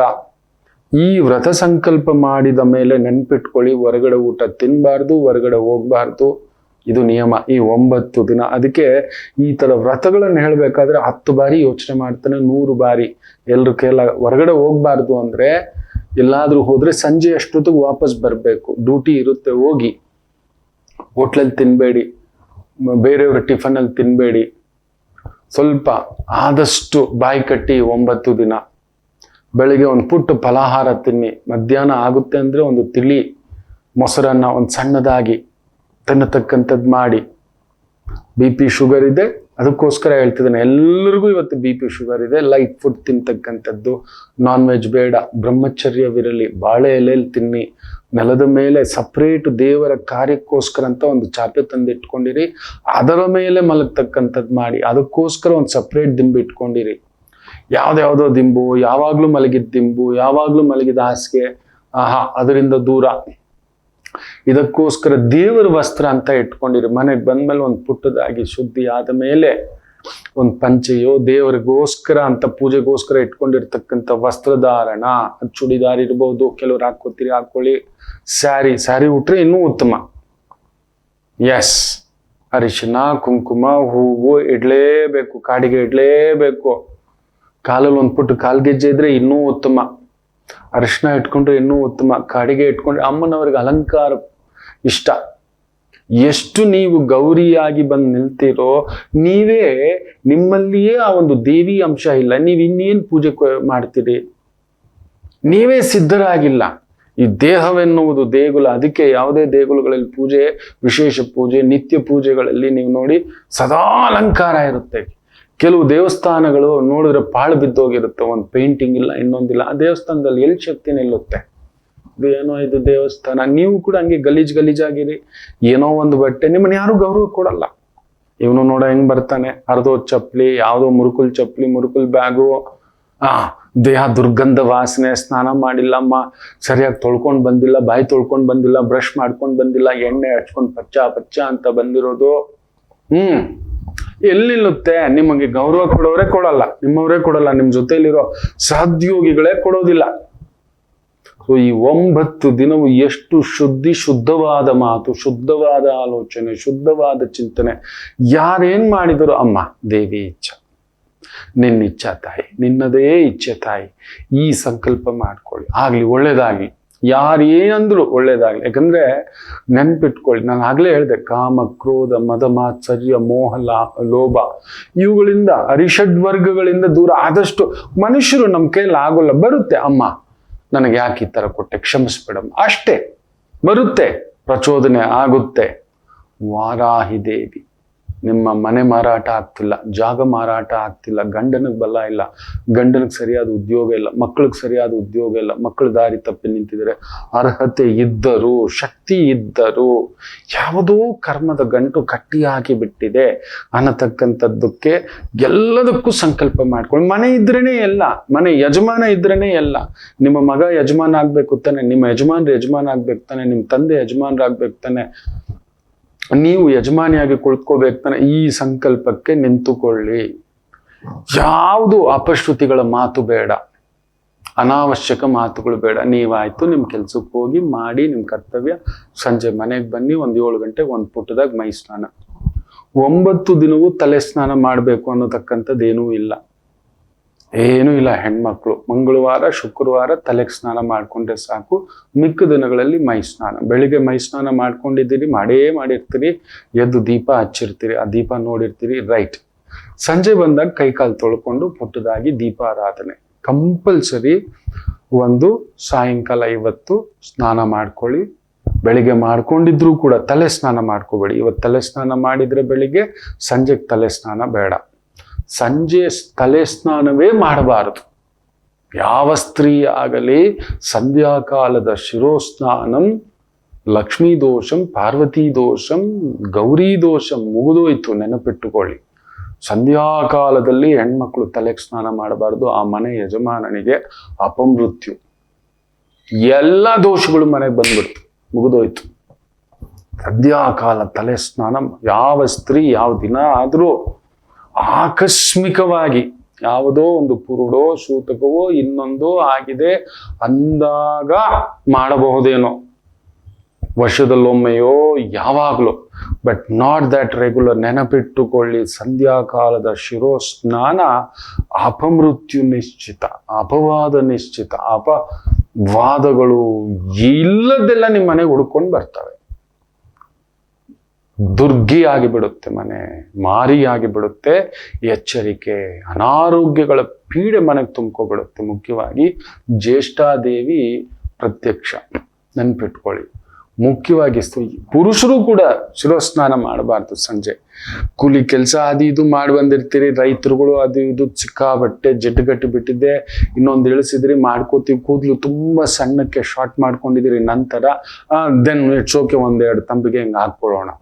ಅದು ಬಿಟ್ಟು ಅದೇ ಸಮನೆ ನಿತ್ಯ ತಲೆ ಸ್ನಾನ ಮಾಡ್ತಿದ್ದೀರಿ ಪುರುಷರು ಕೂಡ, ನಿಮ್ಮ ನೆತ್ತಿಗೆ ತಂದು ಇಟ್ಕೊಂಡ್ರಿ ಕಾಯಿಲೆಗಳ ಭಂಡಾರ.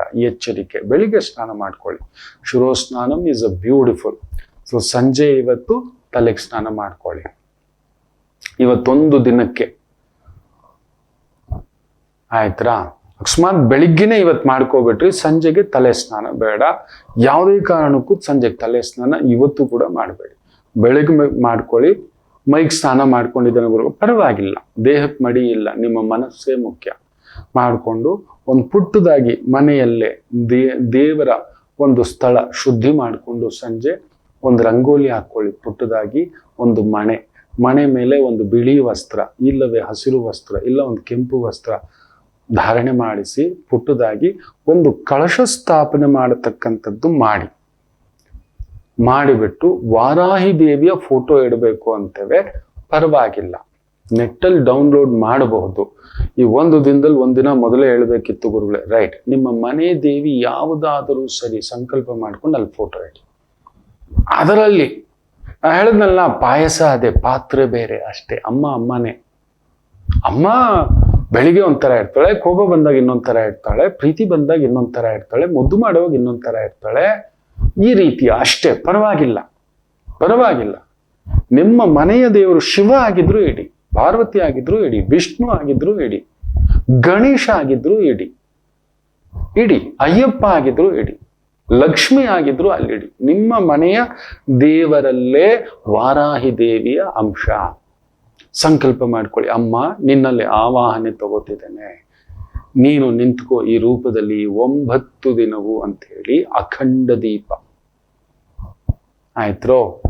ಏನಾದ್ರೂ ಒಂದು ದೀಪ ಈ ತರ ಇಟ್ಟು, 3 ಮುಖದ ದೀಪ ಇದ್ದರೆ ಅತ್ಯದ್ಭುತ. 2 ಇಡಿ, 3 ಮುಖದ ದೀಪ ಇಡತಕ್ಕ. ಇಲ್ಲ 5 ಮುಖದ ದೀಪ ಇಡಬಹುದು. 9 ಬತ್ತಿಯ ದೀಪ ಇಡ್ತವೆ, ಇನ್ನೂ ಅದ್ಭುತ. 9 ದಿನದ ಸಂಕಲ್ಪಕ್ಕೆ ಇಟ್ಟು ಅಲ್ಲಿ ವಿಶೇಷವಾಗಿ ಅರಿಶಿನ ಕುಂಕುಮ ಇಟ್ಟು, ಸ್ವಲ್ಪ ಅಕ್ಷತೆ ಇಡಿ, ಸ್ವಲ್ಪ ಹೂ ತಂದಿಡಿ, ಹಣ್ಣಿಡಿ, ವಿಳೆದೆಲೆ, ಅಡಿಕೆ, ಗಂಧ, ಚಂದನ, ಧೂಪ. ಅಮ್ಮನವರಿಗೆ ಮುಖ್ಯವಾಗಿ ವಾರಾಹಿ ದೇವಿಗೆ ಧೂಪ ಅಂದ್ರೆ ತುಂಬಾ ಇಷ್ಟ. ನಮ್ಮ ಕಡೆ ಈ ಒಂದು ಗುಗ್ಗಳ ಹಾಕ್ತೇವೆ, ಧೂಪ ಸಿಗುತ್ತೆ, ತಗೊಬಂದಿಡ್ತೇವೆ. ಇಲ್ಲ ಗಂಧದ ಕಡ್ಡಿ ಆದ್ರೂ ಹಚ್ಚಿ, ಅದನ್ನೇ ಧೂಪ ಅನ್ನೋದು. ಧೂಪಂ ಅಂತ ಹೇಳ್ದ ಅಂದ್ರೆ ಗಂಧದ ಕಡ್ಡಿಯೇ, ಅದು ಇಡಬೇಕು. ಇಟ್ಟು ಒಂದು ತೆಂಗಿನಕಾಯಿ ಹೊಡೆದು, ಮುಖ್ಯವಾಗಿ ನಾನು ಆಗ್ಲೇ ಹೇಳ್ಕೊಟ್ಟಂತ ಒಂದು ಮಂತ್ರ, ಬಿಂದು ತ್ರಿಕೋಣ ವಸುಕೋಣ ದಶಾರಯುಗ್ಮ ಮನ್ವಸ್ತ್ರ ನಾಗದಳ ಷೋಡಶ ಪತ್ರಯುಕ್ತಂ ವೃತ್ತತ್ರಯಂಚ ಧರಣಿತ್ರಯಂಚ ಶ್ರೀಚಕ್ರರಾಜ ಉದಿತ ಪರದೇವತಾಯ ವಾರಾಹಿ ದೇವಿಯೇ ನಮಃ ಅಂತ ಸೇರಿಸ್ಕೊಳ್ಳಿ. ಲಲಿತಾದೇವಿಯ ಸ್ವರೂಪ ಅಲ್ವಾ ವಾರಾಹಿ ದೇವಿ. ಆಯ್ತು, ಸಂಕಲ್ಪ ಮಾಡಿಕೊಂಡು ಕಾಯಿ ಹೊಡೆದು ಆ ಮಹಾಮಂಗಳಾರತಿಯನ್ನ ಮಾಡಿಬಿಟ್ಟು ಸಂಕಲ್ಪ ಮಾಡಿಕೊಂಡು ಚಿಕ್ಕ ಪ್ರಸಾದ, ಯಾವ ಪ್ರಸಾದ ಆದರೂ ಸರಿ, ನೈವೇದ್ಯಕ್ಕೆ ಏನಾದರೂ ಒಂದು ಇಟ್ಟಿರ್ತೀರಲ್ವ, ಮಾಡಿಬಿಟ್ಟು ಒಂದು ಖಾರ ಪೊಂಗಲ್ಲೋ, ಸಿಹಿ ಪೊಂಗಲ್ಲೋ, ಪಾಯಸದ ಅನ್ನವೋ, ಒಂದು ಉಪ್ಮಾನೋ, ಒಂದು ಟಿಫನ್ ಟೈಪ್. ತುಂಬ ಹೊಟ್ಟೆ ತುಂಬ ತಿನ್ಬೇಡಿ, ಮನೆಯವ್ರು ಏನು ಬೇಕಾದರೂ ತಿನ್ನಲಿ, ನೋ ನಾನ್ ವೆಜ್. ಆಯ್ತಾ? ಬ್ರಹ್ಮಚರ್ಯಂ 9 ದಿನವೂ. ಸೆಂಟ್ರಲ್ ನಿಮ್ಗೆ 5 ದಿನದ ಏನಾದರೂ ಬರುತ್ತೆ ಅಂದರೆ ಮಾಡಲೇಬೇಡಿ. ಇಲ್ಲ, you are not eligible to do Varahi Devi ಪೂಜೆ. ಇಲ್ಲ, ಸೆಂಟ್ರಲ್ ಡೇಟ್ಸ್ ಆದರೆ ಮಾಡಲೇಬೇಡಿ. ಸೆಂಟ್ರಲ್ ಡೇಟ್ಸ್ ಬರುತ್ತೆ, ಟ್ಯಾಬ್ಲೆಟ್ ತಗೋತೀನಿ, ಇಲ್ಲವೇ ಇಲ್ಲ. ನಿಮ್ಮ ಮೈ ಕೆಡಿಸ್ಕೊಂಡು ದೇವಿನ ಕರ್ಕೊಂಡು ಬರಬೇಡಿ. ದೇವಿ ವರ ಕೊಡೋ ಕಾಲಕ್ಕೆ ನೀವು ಬಿದ್ದುಬಿಟ್ರೆ ಏನಿರುತ್ತೆ ಪ್ರಯೋಜನ? ಆ ಕೆಲಸಗಳು ಮಾಡಬೇಡಿ. ಮುಂದಿನ ವರ್ಷಕ್ಕೆ ನೋಡೋಣ. ಮುಂದಿನ ಆಷಾಢದ ಮೊದಲನೇ ದಿನದಿಂದ ಪಾಡ್ಯಮಿಯಿಂದ ನವರಾತ್ರಿ 9ನೇ ದಿನ ಆಯ್ತಾ, ನವಮಿವರೆಗೂ ಮಾಡ್ತಕ್ಕಂಥದ್ದು. ನಾನು ಇವತ್ತು ಈ ಪಂಚಮಿಯಿಂದ ತ್ರಯೋದಶಿವರೆಗೂ ಮಾಡಲಿಕ್ಕೆ ಮಖ ನಕ್ಷತ್ರ, ಮಹಾನಕ್ಷತ್ರ, ಸೋಮವಾರ, ಅಮ್ಮನವರಿಗೆ ಶಿವಯ್ಯ ಅಂದ್ರೆ ಶಿವಯ್ಯನೇ ಪ್ರಾಣ. ಶಿವನಿಲ್ಲದೆ ಅಮ್ಮ ಇಲ್ಲ, ಲಲಿತಮ್ಮ ಇಲ್ಲ. ಆಯ್ತು, ಅದಕ್ಕೆ ನಾನು ಇವತ್ತು ಹೇಳ್ಕೊಡ್ತಿದ್ದೇನೆ. ಇದನ್ನ ಮಾಡಿ ಸಂಕಲ್ಪ ಮಾಡ್ಕೊಳ್ಳಿ. ಆ ಮನೆ ವಿಚಾರ, ಭೂಮಿ ವಿಚಾರ, ಮಕ್ಕಳ ವಿಚಾರ, ದುಷ್ಟ ಬುದ್ಧಿಯ ಗಂಡ, ದುರ್ಬುದ್ಧಿಯ ಗಂಡ, ಪ್ರಯೋಜಕನಲ್ಲದ ಗಂಡ, ಪ್ರಯೋಜಕನಲ್ಲದ ಮಗ, ಅಡ್ಡದಾರಿ ತಪ್ಪಿದ ಗಂಡ, ಅಮ್ಮ ಏನಿದು ದಾರಿ ತೋರಿಸು. ಎಲ್ಲ ಬುದ್ಧಿ, ದುರ್ಬುದ್ಧಿ, ಶುದ್ಧ ಬುದ್ಧಿ ಅಮ್ಮನವರೇ ನಾವು ಪಡ್ಕೊಂಡು ಬಂದಿರೋದು. ನೋಡಿ, ಪಂಚಪಾಂಡವರ ಶಕ್ತಿ ನಿಮಗೆ ಗೊತ್ತಿದೆ. ಭಗವಂತನಾದ ಶ್ರೀಕೃಷ್ಣರಿದ್ದರು, ನೆನಪಿಟ್ಟುಕೊಳ್ಳಿ. ಹನುಮಧ್ವಜ ನೆನಪಿಟ್ಕೊಳ್ಳಿ. ವಿಶೇಷವಾದಂಥ ರಥ ಅದು, ಬ್ರಹ್ಮ ನಿರ್ಮಿತ ರಥ ಅದು. ಅದು ಬಂದು ಇಂದ್ರನ ಕೊಟ್ಟು, ಇಂದ್ರನಿಂದ ಅಗ್ನಿದೇವ ಕೊಟ್ಟಿರ್ತಕ್ಕಂಥ ರಥ ಅದು, ಸಾಮಾನ್ಯ ರಥವಲ್ಲ. ಇಂಥದ್ದೆಲ್ಲ ಇದ್ದು ಕೂಡ ಅಭಿಮನ್ಯುವಿನ ಸಾವನ್ನ ತಪ್ಪಿಸ್ಲಿಕ್ಕಾಗಲಿಲ್ಲ. ಅಭಿಮನ್ಯುವಿನ ಸಾವು ತಪ್ಪಿಸಲು ಆಗಲಿಲ್ಲ. ಅದರಲ್ಲೇ ಅರ್ಥ ಮಾಡ್ಕೊಳ್ಳಿ. ಇಷ್ಟು ಭಗವಂತನೇ ಇದ್ದು ಅಂದರೆ ನಮಗೆ ಮೀರಿದ್ದು ನಮ್ಮ ಕರ್ಮ ಆಳುತ್ತಿದೆ. ಸೊ ಆ ಕರ್ಮಕ್ಕೆ ಒಂದು ಪ್ರತಿಬಂಧಕ ಪ್ರಾರ್ಥನಾ ಮುಖೇನ ಭಗವಂತನನ್ನ ಪ್ರಾರ್ಥನೆ ಬಿಟ್ಟು ಇನ್ಯಾವುದರಿಂದಲೂ ಒಲಿಸಿಕೊಳ್ಳಲು ಸಾಧ್ಯವಿಲ್ಲ. ಅಲ್ಲೊಂದು ಗಣಪತಿ ಇರಲೇಬೇಕು. ಒಂದು ಪುಟ್ಟ ಗೆಜ್ಜೆ ವಸ್ತ್ರ ಇದ್ರೆ ತುಂಬಾ ಒಳ್ಳೇದು. ಗೆಜ್ಜೆಗಳು ಸಿಗುತ್ತೆ, ವಿಶೇಷವಾಗಿ ಗೆಜ್ಜೆ ವಸ್ತ್ರ. ಆಮೇಲೆ ವಿಶೇಷವಾಗಿ ಏನಾದರೂ ಒಂದು ಚಿಕ್ಕ ಚಿಕ್ಕ ಬಳೆಗಳು ಸಿಗುತ್ತೆ. ಗೊತ್ತಿದೆ ತುಂಬಾ ಜನಕ್ಕೆ ಬಳೆ, ಅಮ್ಮನಿಗೆ ಬಳೆ ಅಂದ್ರೆ ತುಂಬಾ ಇಷ್ಟ. ಚಿಕ್ಕ ಚಿಕ್ಕ ಬಳೆ, ಕಪ್ಪು ಬಳೆ, ಗೊಂಚಲು ಗಂದಿಗೆ ಅಂಗಡಿನಲ್ಲಿ ಸಿಗುತ್ತೆ. ತಗೊಬಂದಿಡತಕ್ಕಂಥದ್ದು ಮಾಡಿ. ಆಮೇಲೆ ವಿಶೇಷವಾಗಿ ಬೆಲ್ಲ ಏಲಕ್ಕಿ ಹಾಕಿದ ಪಾನಕ ವಾರಾಹಿ ದೇವಿಗೆ ತುಂಬಾ ಇಷ್ಟ. ಅದೊಂದು ಲೋಟ ಮಾಡ್ಕೊಳ್ಳಿ. ಬೆಲ್ಲ ಏಲಕ್ಕಿ ಹಾಕಿದ ಪಾನಕ, ಅದು ಯಾವ ಹಣ್ಣಾದ್ರೂ ಸರಿ. ಈಗೆಲ್ಲ ಜ್ಯೂಸ್ ಹಣ್ಣು ಅಂತೆಲ್ಲ ಏನು ಹೇಳ್ತೀವಲ್ಲ, ಅದನ್ನು ಹಾಕಿ ಮಾಡ್ತಕ್ಕಂಥದ್ದು ಮಾಡಿ. ವಿಶೇಷವಾಗಿ ಈ ಒಂದು ನಿತ್ಯ ಪೂಜೆ ಮಾಡಿದ್ಮೇಲೆ ಒಂದು 5 ಜನ ಕರೆದು, ಅಕ್ಕಪಕ್ಕದವನ್ನ ಕರೆದು ಏನಾದರೂ ಮಹಾಮಂಗಳಾರತಿ ಕೊಟ್ಟು ಆ ಪಾನಕ ಪ್ರಸಾದ ಕೊಡ್ತಕ್ಕಂಥದ್ದು ಮಾಡಬಹುದು. 9ನೇ ದಿನ 9 ದಿನ ವಿಶೇಷವಾಗಿ 9 ಮುತ್ತೈದೆಯರನ್ನ ಕರೆದು ಅರಿಶಿನ ಕುಂಕುಮ ಫಲತಾಂಬೂಲ ಸಮರ್ಪಣೆ ಮಾಡಿದರೆ ಅತ್ಯದ್ಭುತ. 10ನೇ ದಿನ ಚತುರ್ದಶಿ ಬರುತ್ತೆ. ಇವತ್ತಿಂದ ಲೆಕ್ಕ ತಗೊಂಡ್ರೆ ಆಯ್ತು. ಚತುರ್ದಶಿ ದಿನ ಮಾಸ ಶಿವರಾತ್ರಿ ಅಂತಕ್ಕಂಥದ್ದು ಕೂಡ ನಾವು ಹೇಳ್ತೇವೆ. ವಿಶೇಷವಾಗಿ ಆವತ್ತು ಶಿವಪೂಜೆ, ಮಹಾಪೂಜೆ, ಶಿವಸ್ವರೂಪಿ ಆಗಿರ್ತಕ್ಕಂಥ ಯಾರಾದರೂ ಬ್ರಾಹ್ಮಣ ದಂಪತಿಗಳನ್ನ, ವೈದಿಕ ದಂಪತಿಗಳನ್ನ, ಪುರೋಹಿತರನ್ನ, ಆಚಾರ್ಯರನ್ನ ಕರೆದು ಅವರಿಗೆ ಏನಾದರೂ ನಿಮ್ಮ ಶಕ್ತಿ, ಅಕ್ಕಿ, ಬೆಲ್ಲ, ಕೊಬ್ಬರಿ, ತುಪ್ಪ, ಒಂದು ಶಲ್ಯ, ಪಂಚೆ, ಹೂವು, ಹಣ್ಣು ಕೊಟ್ಟು ಒಂದಷ್ಟು ದಕ್ಷಿಣೆ ಕೊಟ್ಟು ಅವ್ರ ಹತ್ರ ಆಶೀರ್ವಾದ, ದಂಪತಿ ಸಮೇತ ಮನೇಲಿ ಇಲ್ಲ ಹಿರಿಯರು ನೀವೇ ಇದ್ರಿ, ಒಬ್ಬರೇ ಇದ್ರಿ, ಮಕ್ಕಳಿಗೋಸ್ಕರ ಮಾಡ್ತಿದ್ರಿ, ಮಾಡಬಹುದು. ಇದನ್ನು ಮಾಡಿ. ಮುತ್ತೈದೆಯರು ಮಾಡಿದ್ರೆ ತುಂಬಾ ಒಳ್ಳೆಯದು. ಮದುವೆಯಾಗದ ಹೆಣ್ಣು ಮಕ್ಕಳು ಮಾಡಿದ್ರೆ ಇನ್ನೂ ಒಳ್ಳೆಯದು. ಆದರೆ ಕೆಲವು ನಿಯಮ ಹೇಳಿದ್ನಲ್ಲ, ಸೂತ್ಕ ಇರೋರು ಮಾಡಬೇಡಿ, ಪುರುಡಿರೋರು ಮಾಡಬೇಡಿ, ಈ ಡೇಟ್ ಸಮಸ್ಯೆ ಇರೋರು ಮಾಡಬೇಡಿ, ಮಾಂಗಲ್ಯ ಇಳದವರು ಕೂಡ ಮಾಡಬೇಡಿ. ವಾರಾಹಿ ದೇವಿಯ ಪ್ರಾರ್ಥನೆ, ಪೂಜೆ, ಪ್ರಾರ್ಥನೆ ಮಾಡ್ಕೋಬಹುದು. ಮನೇಲಿ ಬೇರೆ ಹೆಣ್ಮಕ್ಳ ಕೈಲಿ ಮಾಡಿಸ್ತಕ್ಕಂಥದ್ದು ಮಾಡಿ. ನೀವು ಕುತ್ಕೊಂಡು ಪ್ರಸಾದ ತೀರ್ಥ ಎಲ್ಲ ತಗೋಬಹುದು. ಅವ್ರ ಕೈಲಿ ಮಾಡಿಸಿ, ಸೊಸೆ ಕೈಲಿ ಮಾಡಿಸಿ, ಮಗಳ ಕೈಲಿ ಮಾಡಿಸಿ, ತೊಂದರೆ ಇಲ್ಲ. ನೀವು ಒಬ್ಬರೇ ಇದ್ದೀರಿ, ನಾನು ಮಾಡ್ತೇನೆ, ನನಗಲ್ಲಿ ಡೈವೋರ್ಸ್ ಆಗಿದೆ, ಇನ್ನೊಂದು ವೈಧವ್ಯ ಪ್ರಾಪ್ತಿ ಆಗಿದೆ, ಬೇಡ.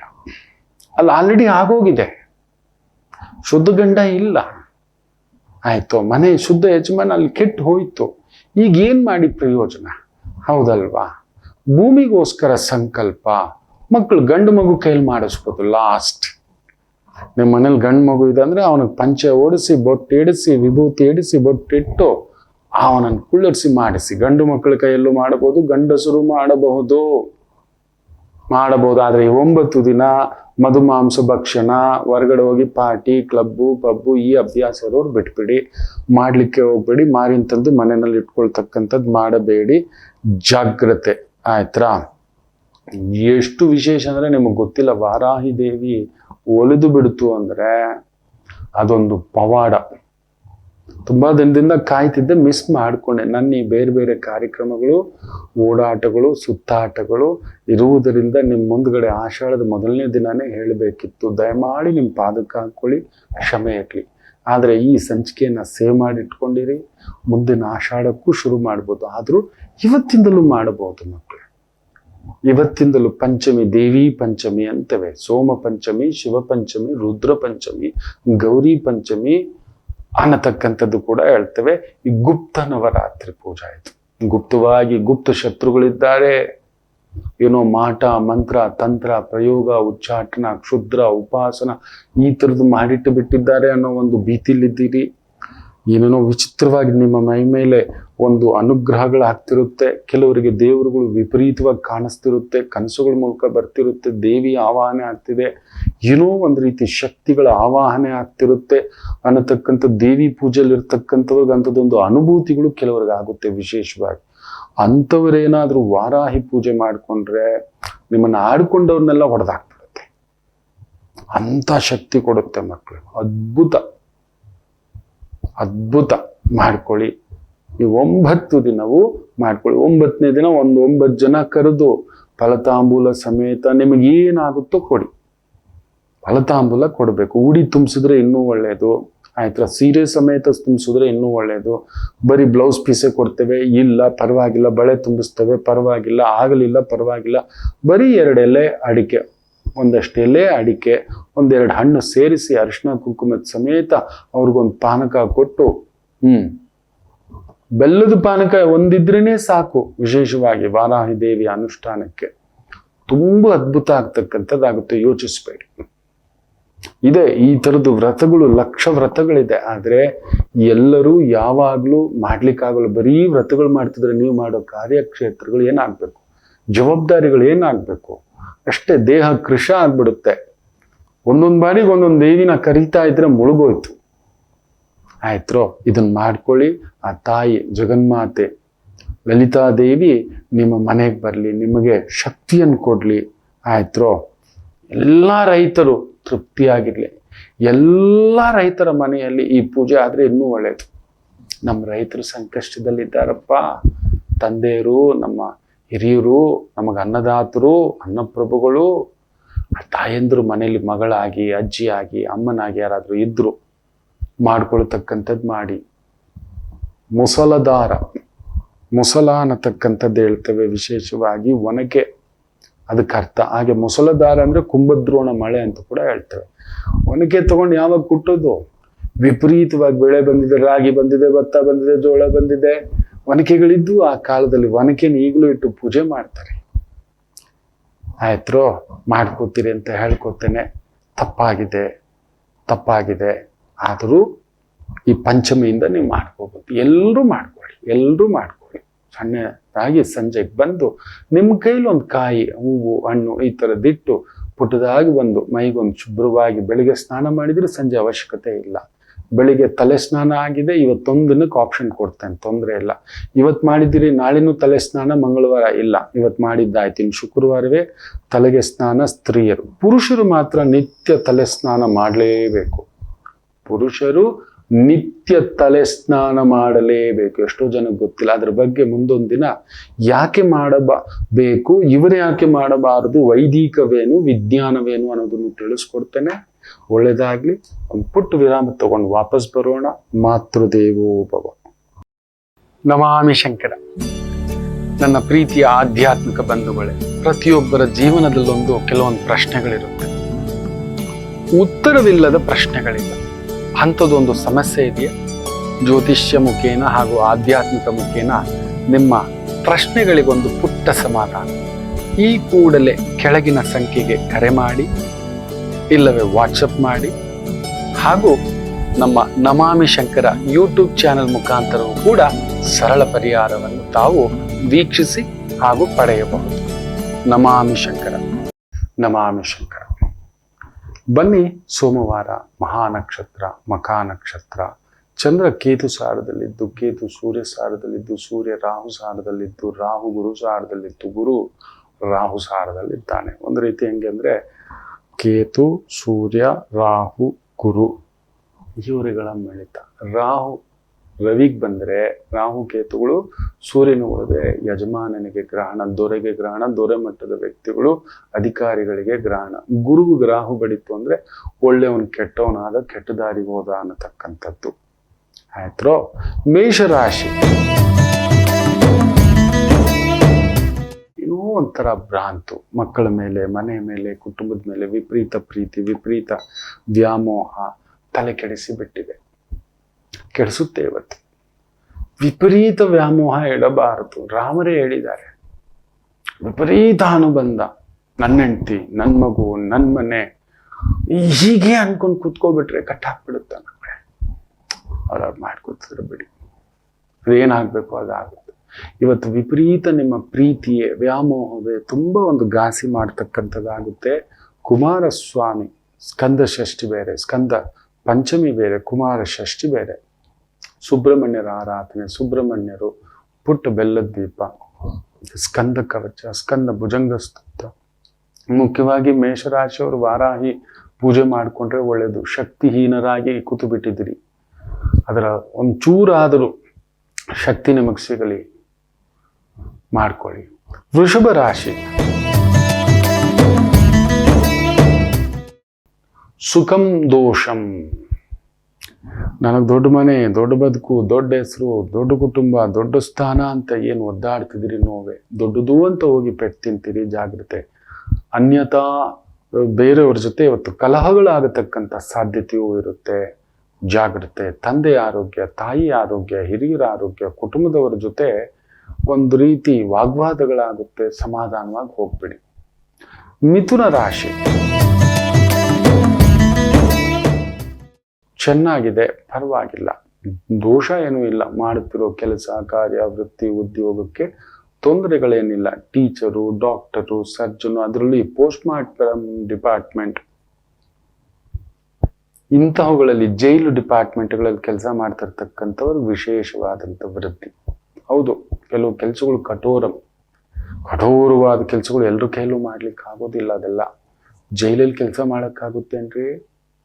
ಎಲ್ಲ ಕಳ್ಳರು, ದರೋಡೆಕೋರರು, ಕೊಲೆಗಾರರು, ಸುಳ್ಳುಗಾರರು, ಅತ್ಯಾಚಾರಿಗಳು ಅಲ್ಲಿರೋಕ್ಕಾಗುತ್ತಾ? ಎರಡನೇದು, ಈ ಪೋಸ್ಟ್ ಮಾರ್ಟಮ್ಮು, ಆಪರೇಷನ್ನು, ಸರ್ಜರಿ, ಸತ್ತ ಹೆಣದ ಜೊತೆ ಆ ಒಂದು ಕಾರ್ಯಗಳು ಮಾಡೋದಿದೆಯಲ್ಲ, ಅದು ಕಲ್ಲಾಗಿರ್ಬೇಕು. ಬಾ, ಅಂತಹ ಕೆಲಸಗಳಲ್ಲೂ ಇದ್ದಾರಪ್ಪ ಪುಣ್ಯಾತ್ಮರು. ಅಂತಹ ಒಂದು ವೃತ್ತಿ, ಉದ್ಯೋಗ ಅನುಕೂಲ. ಕರ್ಕಾಟಕ ರಾಶಿ, ಒಂದು ಚೂರು ಒದ್ದಾಟ. ಚಂದ್ರ ಕೇತು ಸಾರ ಹುಳಿಯೇ. ವೃತ್ತಿ, ಉದ್ಯೋಗ, ಓಡಾಟ, ಸುತ್ತಾಟ ಹೊರೆಯಾಗಿ ಬಿಡುತ್ತದೆ. ಎಚ್ಚರಿಕೆ. ಎಲ್ಲೋ ತಪ್ಪಾದ ಲೆಕ್ಕಾಚಾರ, ತಪ್ಪಾದ ವ್ಯವಹಾರ, ತಪ್ಪಾದ ಉದ್ಯೋಗ, ತಪ್ಪಾದ ಇನ್ವೆಸ್ಟ್ಮೆಂಟ್, ತಪ್ಪಾದ ಫ್ರೆಂಡ್ಶಿಪ್, ತಪ್ಪಾದ ಒಂದು ವ್ಯವಹಾರ ಚೂಸ್ ಮಾಡೋದಾಗುತ್ತೆ. ಇವತ್ತು ಹುಷಾರಾಗಿರಿ. ದೊಡ್ಡದೇನು ಮಾಡಕ್ಕೆ ಹೋಗ್ಬೇಡಿ. ಬುದ್ಧಿ, ಮಾತು, ಮನಸ್ಸು, ಮೇಧಸ್ಸು ಎಲ್ಲದಕ್ಕೂ ಒಂಚೂರು ಮನೋಕಾರಕ ಭಂಗ. ಚಂದ್ರಕೇತು ಅಂದ್ರೆ ಒಂದು ರೀತಿ ಗ್ರಹಣ. ಅತ್ತ ಕಡೆ ಸೂರ್ಯನು 12ನೇ ಮನೆಯಲ್ಲಿ. ಎಚ್ಚರಿಕೆ. ಸಿಂಹ ರಾಶಿ, ಚಂದ್ರ ನಿಮ್ಮನೇಲೆ ಕೇತು ಸಾರದಲ್ಲಿದ್ದು, ಕೇತು ಸೂರ್ಯನ ಸಾರದಲ್ಲಿದ್ದು, ಗ್ರಹಣ ಛಾಯೆ, ಅಮಾವಾಸ್ಯ ಛಾಯೆ. ನೀವು ಕೂಡ ವಾರಾಹಿ ದೇವಿ ಪೂಜೆ ಮಾಡಿ. ಯಾಕಂದ್ರೆ ಸಿಂಹರಾಶಿಯವರಿಗೇನೆ ತೊಳಲಾಟ ಹೆಚ್ಚಾಗ್ತಿರೋದು. ಏನೋ ಕಟ್ಟಾಗ್ದಾಗೆ. ಎಲ್ರಿಗೂ ನಾಯಕಪ್ಪ ನೀವು, ನಾಯಕ. ತಂದೆಗೆ, ಪಿತೃವಿಗೆ, ದೊರೆಗೆ ಕಂಟಕ ಆಗ್ಬಿಟ್ರೆ ಅವಮಾನಗಳು. ಈಗ ನೋಡಿ, ದೊರೆಗೆ ಅವಮಾನಗಳು, ಅಪಮಾನಗಳು ಎಂತೆಂಥದ್ದು ನಡೀತಿದೆ, ಹೌದಲ್ವಾ? ಅವಾಗ ಎಲ್ಲಿ ರಾಜ್ಯಭಾರ? ಮನೆಯ ಯಜಮಾನನೇ, ತಂದೆನೇ, ಅಣ್ಣನೇ ಕುಳಿತು ಬಿಟ್ರೆ ಆ ರೀತಿಯ ಒಂದು ಪ್ರಭಾವಗಳಿರ್ತಕ್ಕಂಥದ್ದಿರುತ್ತೆ. ವೈದಿಕ ಉದ್ಯೋಗ, ಕೆಲಸ ಕಾರ್ಯಗಳಲ್ಲಿರೋರಿಗೆ ಪ್ರಗತಿ. ಅಮ್ಮನವರ ಆರಾಧನೆ ಮಾಡಿಕೊಳ್ಳಿ. ಕನ್ಯಾ ರಾಶಿ, ದೇವಿ ಆಕಸ್ಮಿಕ ದೈವ ದರ್ಶನ, ಆಕಸ್ಮಿಕ ಪ್ರಸಾದ ಸೇವನ. ಎಲ್ರಿಗೂ ಸಿಗೋಲ್ಲ ಗಂಗಾ ಸ್ನಾನ, ಇಲ್ಲಿಂದಲೂ ಗಂಗಾ ತೀರ್ಥ, ದೇವಿ ಪ್ರಸಾದ, ಶಿವಪ್ರಸಾದ, ವಿಷ್ಣು ಪ್ರಸಾದ, ಈ ರೀತಿ ಬರತಕ್ಕಂಥ ಯೋಗ. Food infection, water infection, air infection ಉಂಟು. ನದಿ ತೀರಗಳು, ಸಮುದ್ರ ತೀರಗಳು ಹೋಗಬೇಡಿ. ದೂರ ಪ್ರಯಾಣ ಸ್ವಲ್ಪ ದೂರ ಹಾಕಿಕೊಳ್ಳಿ. ದೂರದ ಕೆಲಸಗಳು ಬೇಡ. ತುಲಾ ರಾಶಿ ಪರವಾಗಿಲ್ಲ, ಅಂತ ತೊಂದರೆಗಳೇನೂ ಇಲ್ಲ. ದಶಮಾಧಿಪತಿ ಲಾಭದಲ್ಲಿರುವುದರಿಂದ medicines, chemical, pharmacist, medical line, doctors, engineers, scientist, research scholars ಕಂಡುಹಿಡಿಯೋದು, ಅಂತ ಒಂದು ವೃತ್ತಿ ಉದ್ಯೋಗ ಅದ್ಭುತ ಪ್ರಗತಿ. ವೃಶ್ಚಿಕ ರಾಶಿ ಕೃಷಿಕರಿಗೆ ಒಂಚೂರು ಎಳೆದಾಟ, ಅಕಾಲಿಕ ಮಳೆ, ಅಕಾಲಿಕವಾದಂಥ ಬೆಳೆ ಕುಸಿತ, ಟ್ರಾನ್ಸ್ಪೋರ್ಟೇಷನ್ ಇಶ್ಯೂಸು, ಲೋಡಿಂಗ್ ಇಶ್ಯೂಸು, ಕಟಾವು, ಇನ್ನೊಂದು ಬೆಳೆಗಳಿಗೆ ಸಾಂಕ್ರಾಮಿಕ ರೋಗಗಳ ಒಂದು ಛಾಯೆ, ಈ ಥರದ್ದನ್ನು ಸೂಚಿಸ್ತಿದೆ. ಪರಿಶ್ರಮ ಜಾಸ್ತಿಯೇ. ಹನುಮೋಪಾಸನ, ಸುಬ್ರಹ್ಮಣ್ಯ ಉಪಾಸನ, ಸಮಾಧಾನ. ಧನುಸು ರಾಶಿ ಒಡ ಹುಟ್ಟಿದವರ ಜೊತೆ, ಇಲ್ಲ ಹಿರಿಯರ ಜೊತೆ, ಬಾಸ್ನ ಜೊತೆ, ತಂದೆ ತಾಯಿಯ ಜೊತೆ, ದೊಡ್ಡವರ ಜೊತೆ ವಾಗ್ವಾದಗಳುಂಟು. ನಿಂತು ಬಿಡಿ. ದೊಡ್ಡವರ ಜೊತೆ ವಾದ ಬೇಡ. ಆಯ್ತು, ದೊಡ್ಡವರ ಮಾತು ಆಶೀರ್ವಾದ ಅನ್ಕೊಂಡು ಸುಮ್ಮನಿದ್ಬಿಡಿ. ಬೈದ್ರು ಆಶೀರ್ವಾದ, ತೆಗಳಿದ್ರು ಆಶೀರ್ವಾದ, ಶಾಪ ಆಶೀರ್ವಾದ. ನೀವು ತಪ್ಪು ಮಾಡಿಲ್ಲ ಅಲ್ವಾ? ನೀವು ತಪ್ಪು ಮಾಡಿಲ್ಲ, ಏನೂ ಆಗೋಲ್ಲ. ಕಲಿಯುಗಕ್ಕೆ ಶಾಪ ತಟ್ಟೋಲ್ಲ ನೀವು ತಪ್ಪು ಮಾಡಿಲ್ಲ ಅಂದ್ರೆ. ಬಿಟ್ಟು ಬಿಡಿ. ಕಲಿಯುಗದಲ್ಲಿ ಧರ್ಮವಿಲ್ಲ, ನ್ಯಾಯವೇ ದೇವರು. ಧರ್ಮವಿಲ್ಲ, ಆದ್ರಿಂದ ನ್ಯಾಯಕ್ಕೊಪ್ಸಿ ಸುಮ್ಮನಾಗಬೇಡಿ. ನ್ಯಾಯ ದೇವತೆ ನೋಡ್ಕೊಳ್ಳುತ್ತೆ. ನಿಮ್ಮ ಕರ್ತವ್ಯ ನೀವು ಮಾಡ್ಕೊಂಡು ಹೋಗಿ. ಮಕರ ರಾಶಿ ಗ್ರಹಣಂ, ಉದ್ಯೋಗಂ, ಪ್ರಯಾಣಂ, ವ್ಯವಹಾರಂ, ಪಾಲುದಾರಿಕೆ, ಸ್ನೇಹಿತರು, ಆತ್ಮೀಯರು, ತಾಯಿ ಜೊತೆ, ಸಂಗಾತಿ ಜೊತೆ, ಕುಟುಂಬದ ಜೊತೆ, ಬಂಧುಗಳ ಜೊತೆ, ಬಳಗದ ಜೊತೆ ಏನೋ ಒಂದು ಕಿರಿಕಿರಿ, ಅಸಮಾಧಾನ ಉಂಟು. ಅಕಸ್ಮಾತ್ ಅಪಚಾರ ಕೀರ್ತಿ, ಅಪಚಾರ ವೃತ್ತಿಗಳು, ಅಪಕೀರ್ತಿ ವೃತ್ತಿಗಳೇನಾದ್ರೂ ಮಾಡಿದ್ರೆ ಬರಸಿಡಿಲು ಗ್ಯಾರಂಟಿ ಒಂದು ತಲೆನೋವು ತಂದಿಟ್ಕೋತೀರಿ. ಹುಷಾರ್. ಅಡ್ಡದಾರಿ, ಬೇರೆದು ಏನೋ ಒಂದು ಪ್ರಚೋದನೆ ನಿಮ್ಮನ್ನು ಮಾಡಿಸುತ್ತೆ. ನಿಮ್ಮ ಪಾಡಿಗೆ ನೀವು ಹಾಲಿನಂತ ಮಕ್ಕಳು. ಆದ್ರೆ ಹಾಲಿಗೆ ಹುಳಿ ಬೀಳೋದು ಎಷ್ಟೊತ್ತಿನ ಸಮಯ. ಸಮುದ್ರದಂತ ಹಾಲಿಗೂ ಒಂದು ಡ್ರಾಪ್ ಹುಳಿ ಬಿದ್ರೆ ಹುಳಿ ಆಗೋಯ್ತು ಅಂತ ಹೇಳ್ತೀವಿ ಪೂರ್ತಿ. ಸೊ ಅಂಥದ್ದೊಂದು ಉಂಟು. ಗೊತ್ತಿಲ್ಲ, ಮಾಡೋಕೆ ಹೋಗ್ಬೇಡಿ. ಇರೋದನ್ನ ಮಾಡಿ. ಹೊರಗಡೆ ತಿನ್ಬೇಡಿ, ಬಿಸಿನೀರು ಕುಡೀರಿ, ಆರೋಗ್ಯದ ಕಡೆ ಗಮನ ಕೊಡಿ. ಚೆನ್ನಾಗಿ ವರ್ಕೌಟ್ ಮಾಡಿ ಚೆನ್ನಾಗಿ. ಮಕರ ರಾಶಿ ಸ್ವಲ್ಪ ಸೋಮಾರಿಗಳು ನೀವು. ವರ್ಕೌಟ್ ಮಾಡೋಲ್ಲ. ಫಿಸಿಕಲ್ ಫಿಟ್ನೆಸ್ ಮೇಲೆ ಸ್ವಲ್ಪ ಗಮನ ಕಡಿಮೆ. ಕೇರ್ಲೆಸ್ ನೀವು. ಊಟ ಪ್ರಿಯರು, ನಿದ್ರಾ ಪ್ರಿಯರು, ತುಂಟ ಪ್ರಿಯರು, ಮಾತಿನ ಪ್ರಿಯರು, ರಸಿಕರು, ಸ್ನೇಹಿತರು, ಬಂಧುಗಳು, ಎಲ್ಲರ ಜೊತೆಲೂ ನೀವು ಬೇಕು. ಎಲ್ರಿಗೂ ನೀವು ಬೇಕು. ನಿಮಗ್ ನೋವು ಬಂದಾಗ ಯಾರು ಇರಲ್ಲ. ಎಚ್ಚರಿಕೆ. ಕುಂಭರಾಶಿ ಕೇಂದ್ರದಲ್ಲಿ ಚಂದ್ರ, ಕೇತುಸಾರ, ಧಾರ್ಮಿಕ ಕೆಲಸ, ವೈದಿಕ ಕೆಲಸ, ಪೌರೋಹಿತ್ಯ, ಯಜ್ಞ, ಯಾಗ, ಈ ತರದ ವೃತ್ತಿ ಉದ್ಯೋಗ, ಜ್ಯೋತಿಷ್ಯ, ಆಗಮಿಕ, ಅಂತಹ ಒಂದು ವೃತ್ತಿ ಉದ್ಯೋಗ, ಕಲಿಸುವುದು, ತಿಳಿಸುವುದು, ಯೋಗ ಅಭ್ಯಾಸ, ಯೋಗ ಕಲಿಸುವುದು. Beautiful day. ಅದು ಬಿಟ್ಟು ಲಾಭದ ವ್ಯವಹಾರ, ಲಾಭ ಲಾಭ ಲಾಭ ಅಂತ ಹೋಗೋವರಿಗೆ ಪೆಟ್ಟುಗಳುಂಟು. ವಿಪರೀತ ಲಾಭ ವಿನಾಶಂ. ಎಚ್ಚರಿಕೆ. ಮೀನರಾಶಿ ತುಂಬಾ ಚೆನ್ನಾಗಿದೆ. ಶತ್ರು ಸ್ತಂಭನ, ನಿಮಗೆ ತೊಂದರೆ ಮಾಡೋರಿಗೆ ಸ್ತಂಭನ ಆಗತಕ್ಕಂಥದ್ದುಂಟು. ಅದ್ಭುತ ವಿಜಯ. ಆದರೆ ನಿಮ್ಮ ಶತ್ರುಗಳು ನಿಮ್ಮ ಬಗ್ಗೆ ವಿಷ ಪ್ರಯೋಗ, ವಿಷದಂತ ಮಾತುಗಳು, ನಿಮ್ಮ ಬಗ್ಗೆ ಕೆಟ್ಟ ಅಭಿಪ್ರಾಯಗಳು, ಕೆಟ್ಟ ಪ್ರಚಾರ ಎಲ್ಲ ಮಾಡತಕ್ಕಂಥದ್ದಾಗುತ್ತೆ. ತುಂಬಾ ದೊಡ್ಡ ಇಂಡಸ್ಟ್ರಿಯಲಿಸ್ಟ್ ಆಗಿದ್ದೀರಿ, ಬಿಸ್ನೆಸ್ ಮ್ಯಾಗ್ನೆಟ್ ಆಗಿದ್ದೀರಿ, ಸೆಲೆಬ್ರಿಟಿ ಆಗಿದ್ದೀರಿ. ಕೇರ್ಫುಲ್. ಯಾವ ಮಟ್ಟಕ್ಕೆ ಅನ್ಸ್ಬಿಡುತ್ತೆ ಅಂದ್ರೆ ನೀವು ವಿಷ ಕುಡಿದಂತ ಅನುಭವ ಆಗತಕ್ಕಂಥದ್ದು ಇರುತ್ತೆ. ಮರಣಕ್ಕೂ ಮೀರಿದ ವೇದನೆ. ನಿಮ್ಮವರೇ, ನಿಮ್ಮ ಅನ್ನ ತಿಂದವರೇ, ನಿಮ್ಮ ನೆರಳು ಪಡೆದವರೇ, ನಿಮ್ಮ ಹೆಸರು ಪಡೆದವರೇ, ನಿಮ್ಮ ದುಡ್ಡು ಪಡೆದವರೇ, ನಿಮ್ಮ ಸಹಾಯ ಪಡೆದವರೇ ನಿಮ್ಮ ಬಗ್ಗೆ ಕೆಟ್ಟದಾಗಿ ಮಾತನಾಡತಕ್ಕಂಥದ್ದುಂಟು. ಎಚ್ಚರಿಕೆ. ಎಲ್ಲರಿಗೂ ಒಳ್ಳೆಯದಾಗಲಿ. ಮಾತೃದೇವೋ ಭವ.